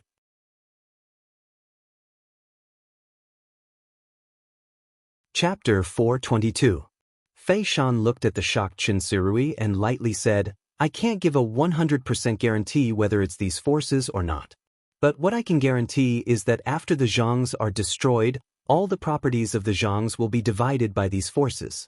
We're all smart people, so I think you should know what this means, no? Chen Sirui fell into silence.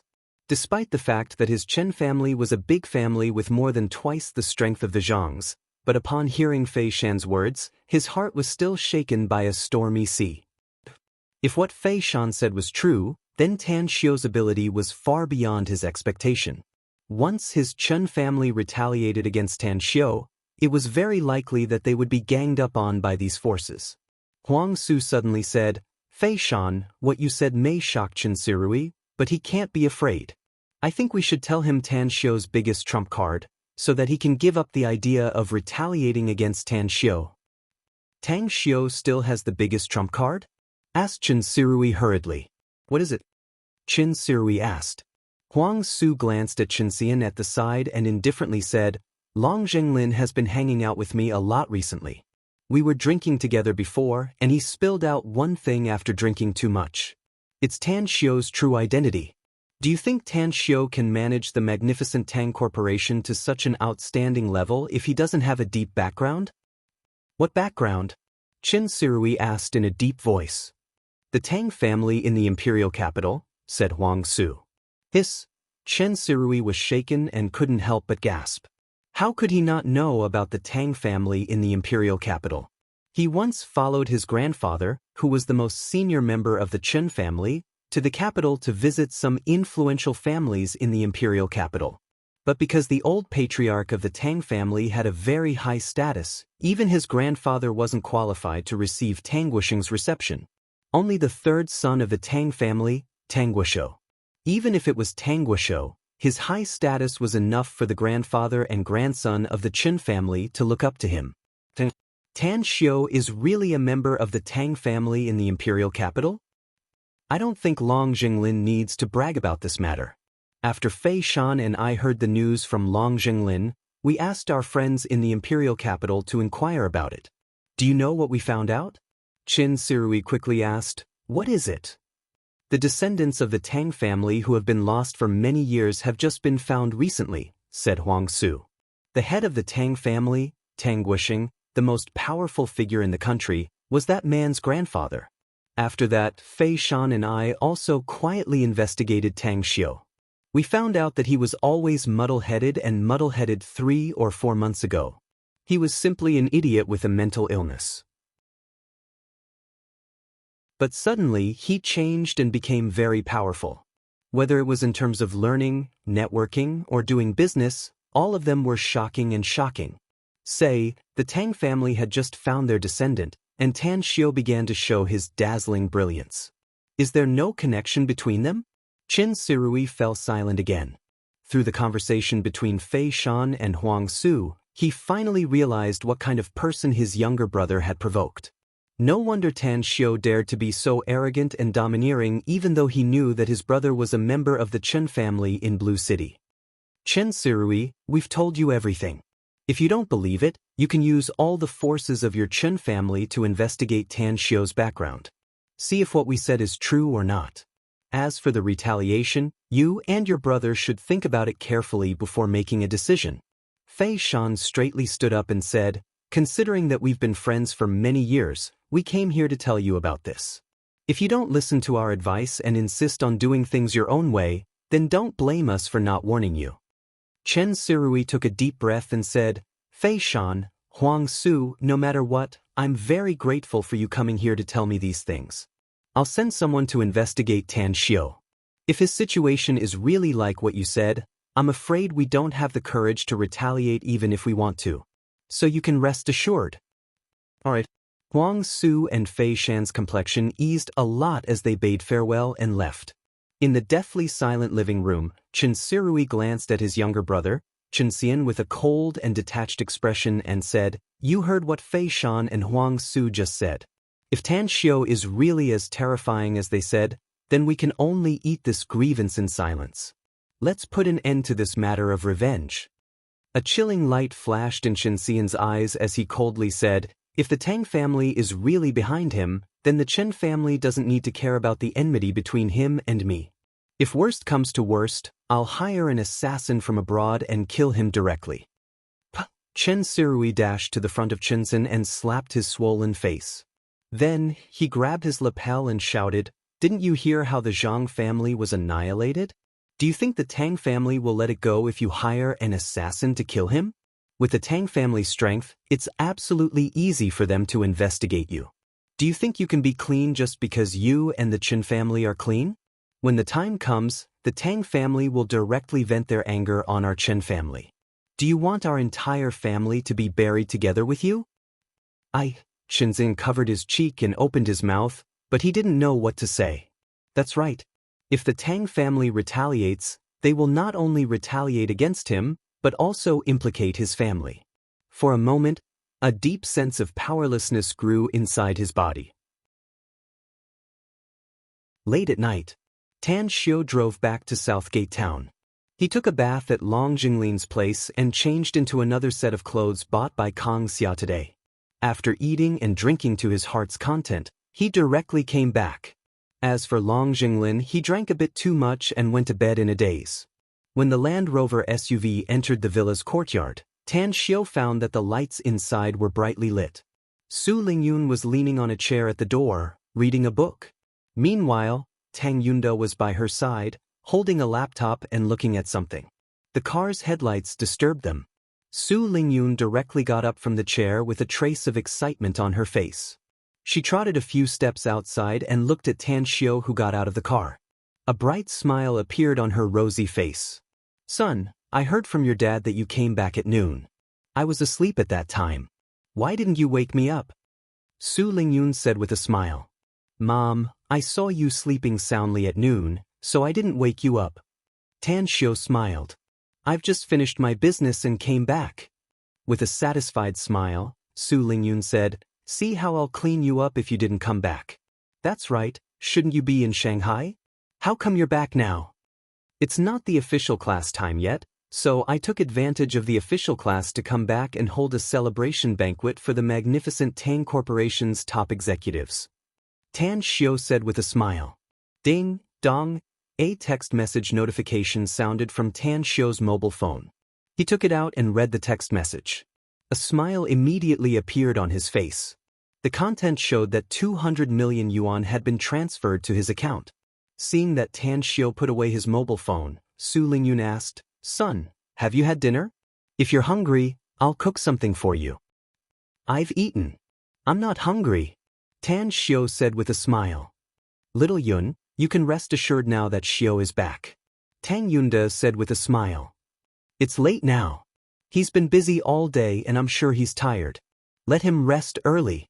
Let's talk about it tomorrow." "That's right." Su Lingyun quickly nodded and said, "Xiu came back from Shanghai and went to the company to work. He must be exhausted. Xiu, hurry up and rest." "All right." Tan Xiu let out a faint smile. He didn't stay any longer and went to his room on the second floor. After transferring the 200 million yuan to the company's account, Tan Xiu sent a text message to Kang Xia and then lay comfortably on the bed. The next morning, Tan Xiu accompanied his parents to have breakfast and then decided to rush to Shanghai. He didn't take a plane since he still had plenty of time. Instead, he directly drove his Land Rover SUV and rushed to Shanghai with the fierce beast he had subdued. On the way, he received a call from Gu Xiaoxue and learned that the group of children sent to Jingmen Island had safely arrived at the Everlasting Feast Hall's HQ. Gu Xiaoxue had sent some people to settle them down. Tan Xiu told Gu Xiaoxue to ask the experts of the Everlasting Feast Hall to help him train for 5 months and select the 10 most outstanding children. 4 o'clock in the afternoon. Tan Xiu rushed to Shanghai University. He drove around the campus and found no one in the classrooms. He then went to the dormitory and found that the door was also locked. He couldn't help but dial Yukai's number. "Hey, Big Bro Tang, you finally showed up alive." Just as the call was connected, Yukai's voice came out of the phone along with some chaotic voices. "I'm in my dormitory." "Where are you?" Tan Shio curiously asked. "I'm in the campus auditorium." Yukai shouted. "Our campus is holding a freshman welcoming party tomorrow. The students who signed up for the performance are all rehearsing." "A freshman welcoming party? I'll go find you," Tan Shio said with a faint smile. After hanging up the phone, Tan Shio left the boys' dormitory and quickly found the campus auditorium after asking around. When he entered, he found that the auditorium was very lively. The big stage was divided into many small areas, and many students were rehearsing for tomorrow's performance. "Big Bro Tang over here?" Hu Qingsong's loud voice came over with a northeastern accent. Tan Shio smiled and came to the front of them, asking, "Are you going to sign up for some performance?" Hu Qingsong rolled his eyes and shook his head. No, we don't have any talent at all. Signing up for a performance is like going on the stage and making a fool of ourselves. But Big Bro Tang, you're an amazing person who doesn't even need to participate in the military training. How about you sign up? As far as I know, someone has signed you up." Tan Shio stared blankly and asked with a confused expression, "Sign me up?"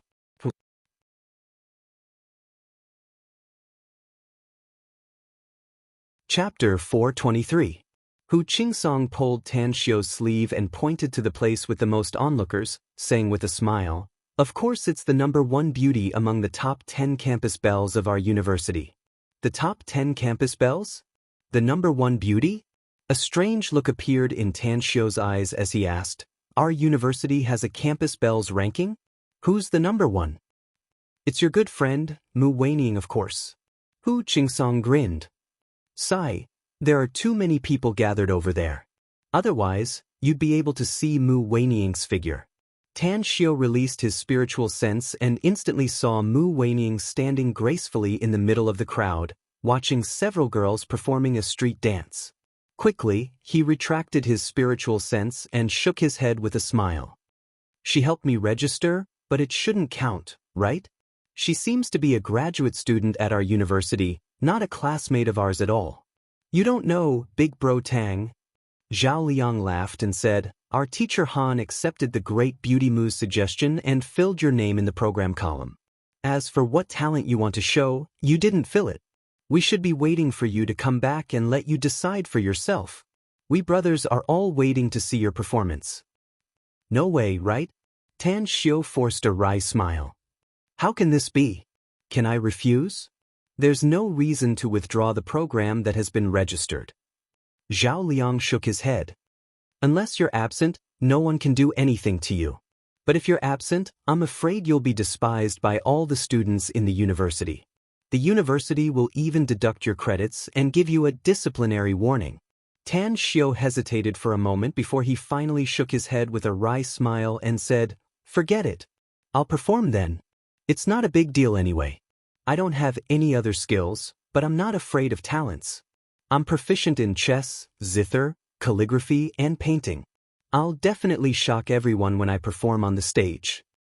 But Yu Kai, Zhao Liang, and Hu Qingsong gave a thumbs up to Tan Shio at the same time. "Brothers, I'm back." The dark-skinned Xue Chao ran back in a hurry with several bottles of mineral water in his hand.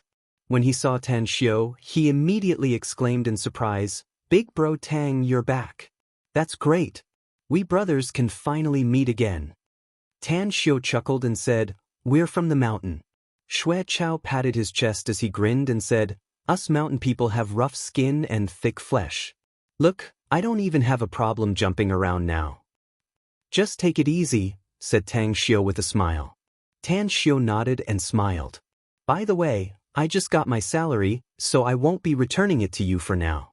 I'll treat you to dinner tonight to express my gratitude for taking care of me." Yu Kai and the rest already knew that Tang Shio lent money to Xue Chao. Upon hearing Xue Chao's words, Yu Kai quickly shouted, No. It's not your turn to treat us tonight. Eldest brother Tang had stood him up several times, so he had to treat him tonight. Besides, we're going to participate in the military training, and we're all exhausted, but he's having fun outside. We definitely can't let him go so easily. Brothers, let's think about where we should go to have fun tonight. We must rip him off. Zhao Liang raised his hand and seconded, I agree. Big Bro Tang is usually very low-key, but he's absolutely not stingy. I suggest that we follow the same standard as last time, Yu Kai, and ask Boss Tang to give us a dragon. Hu Qingsong rolled his eyes and suddenly grinned. Brothers, do you still remember the promise Big Bro Tang made to us? He said he would introduce Beauty Moo to us, but it has been delayed until now. I think we should ask Boss Tang to invite Beauty Moo over tonight. Agreed. Good idea. Yu Kai and the other two looked like they had been injected with chicken blood and their eyes lit up as they looked at Tan Xiu. Please, I'm not particularly familiar with Mu Weining. Do you think she will agree to my invitation? Tan Xiu forced a smile.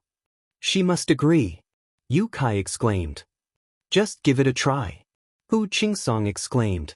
Tan Xiu hesitated for a moment before he nodded and smilingly said, All right. Then I'll go ask her. You guys wait here. After that, Tan Xiu walked to Mu Weining's position. When he easily squeezed to the innermost area, he shouted, Mu Weining, I'm going to invite some of my classmates to dinner tonight. Do you want to come with us? At this moment, Mu Weining was concentrating on watching a few of her good sisters in the dormitory perform street dance. When she suddenly heard someone call out to her and even invite her to dinner in public, she immediately frowned.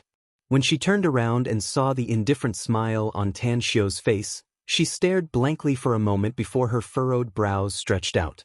She walked a few steps to Tan Xiu and smilingly said, That's great. But can I bring some good sisters from my dormitory to join us? We've already made an appointment to have dinner together tonight. No problem. Tan Xiu nodded and said with a smile. Upon hearing the conversation between Tan Xiu and Mu Weining, the students in the surroundings immediately stirred up a commotion. Many male students showed hostility and the way they looked at Tan Xiu turned particularly unfriendly. At this time, a handsome male student with a good figure, dressed in famous brand clothes, looked at Mu Weining and loudly said, Mu Weining, I'm also going to invite you to dinner. Come with me tonight. I've already booked a private box in a big hotel in the city.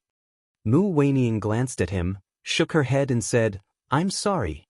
I just promised someone so I can't go with you. After that, she turned around and came near the three girls who were performing street dance. She clapped her hands and shouted, Hey, stop dancing. My idol is inviting us to dinner. Do you want to go together? The three dancing girls stopped and came to Mu Weining's side with a curious look. One of them, a tall and beautiful girl, curiously asked, Sis Weining your idol? Do you have any idols in our university? Pointing to Tan Xiu, Mu Weining said with a smile, He's my idol. He's a freshman in our university this year. The tall girl incredulously said, Are you kidding me, Sis Weining?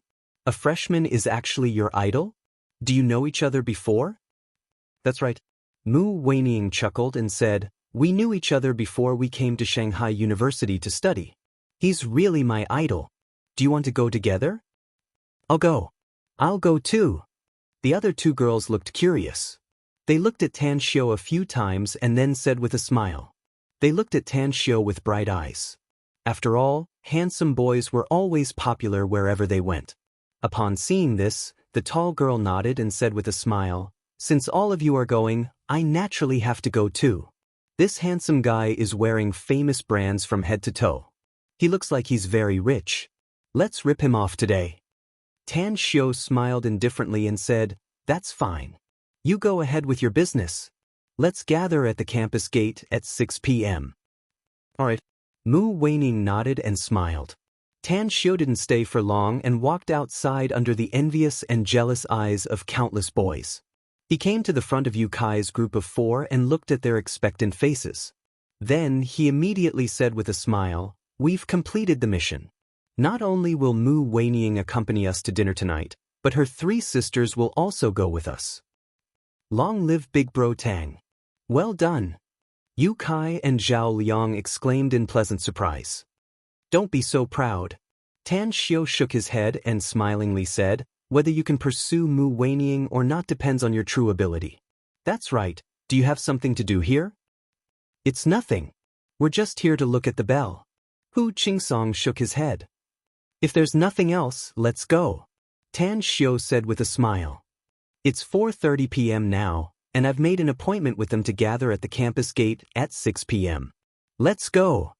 Since he could have dinner with the campus's first bell, how could Yu Kai still have the mood to appreciate the other bell and was the first to call out?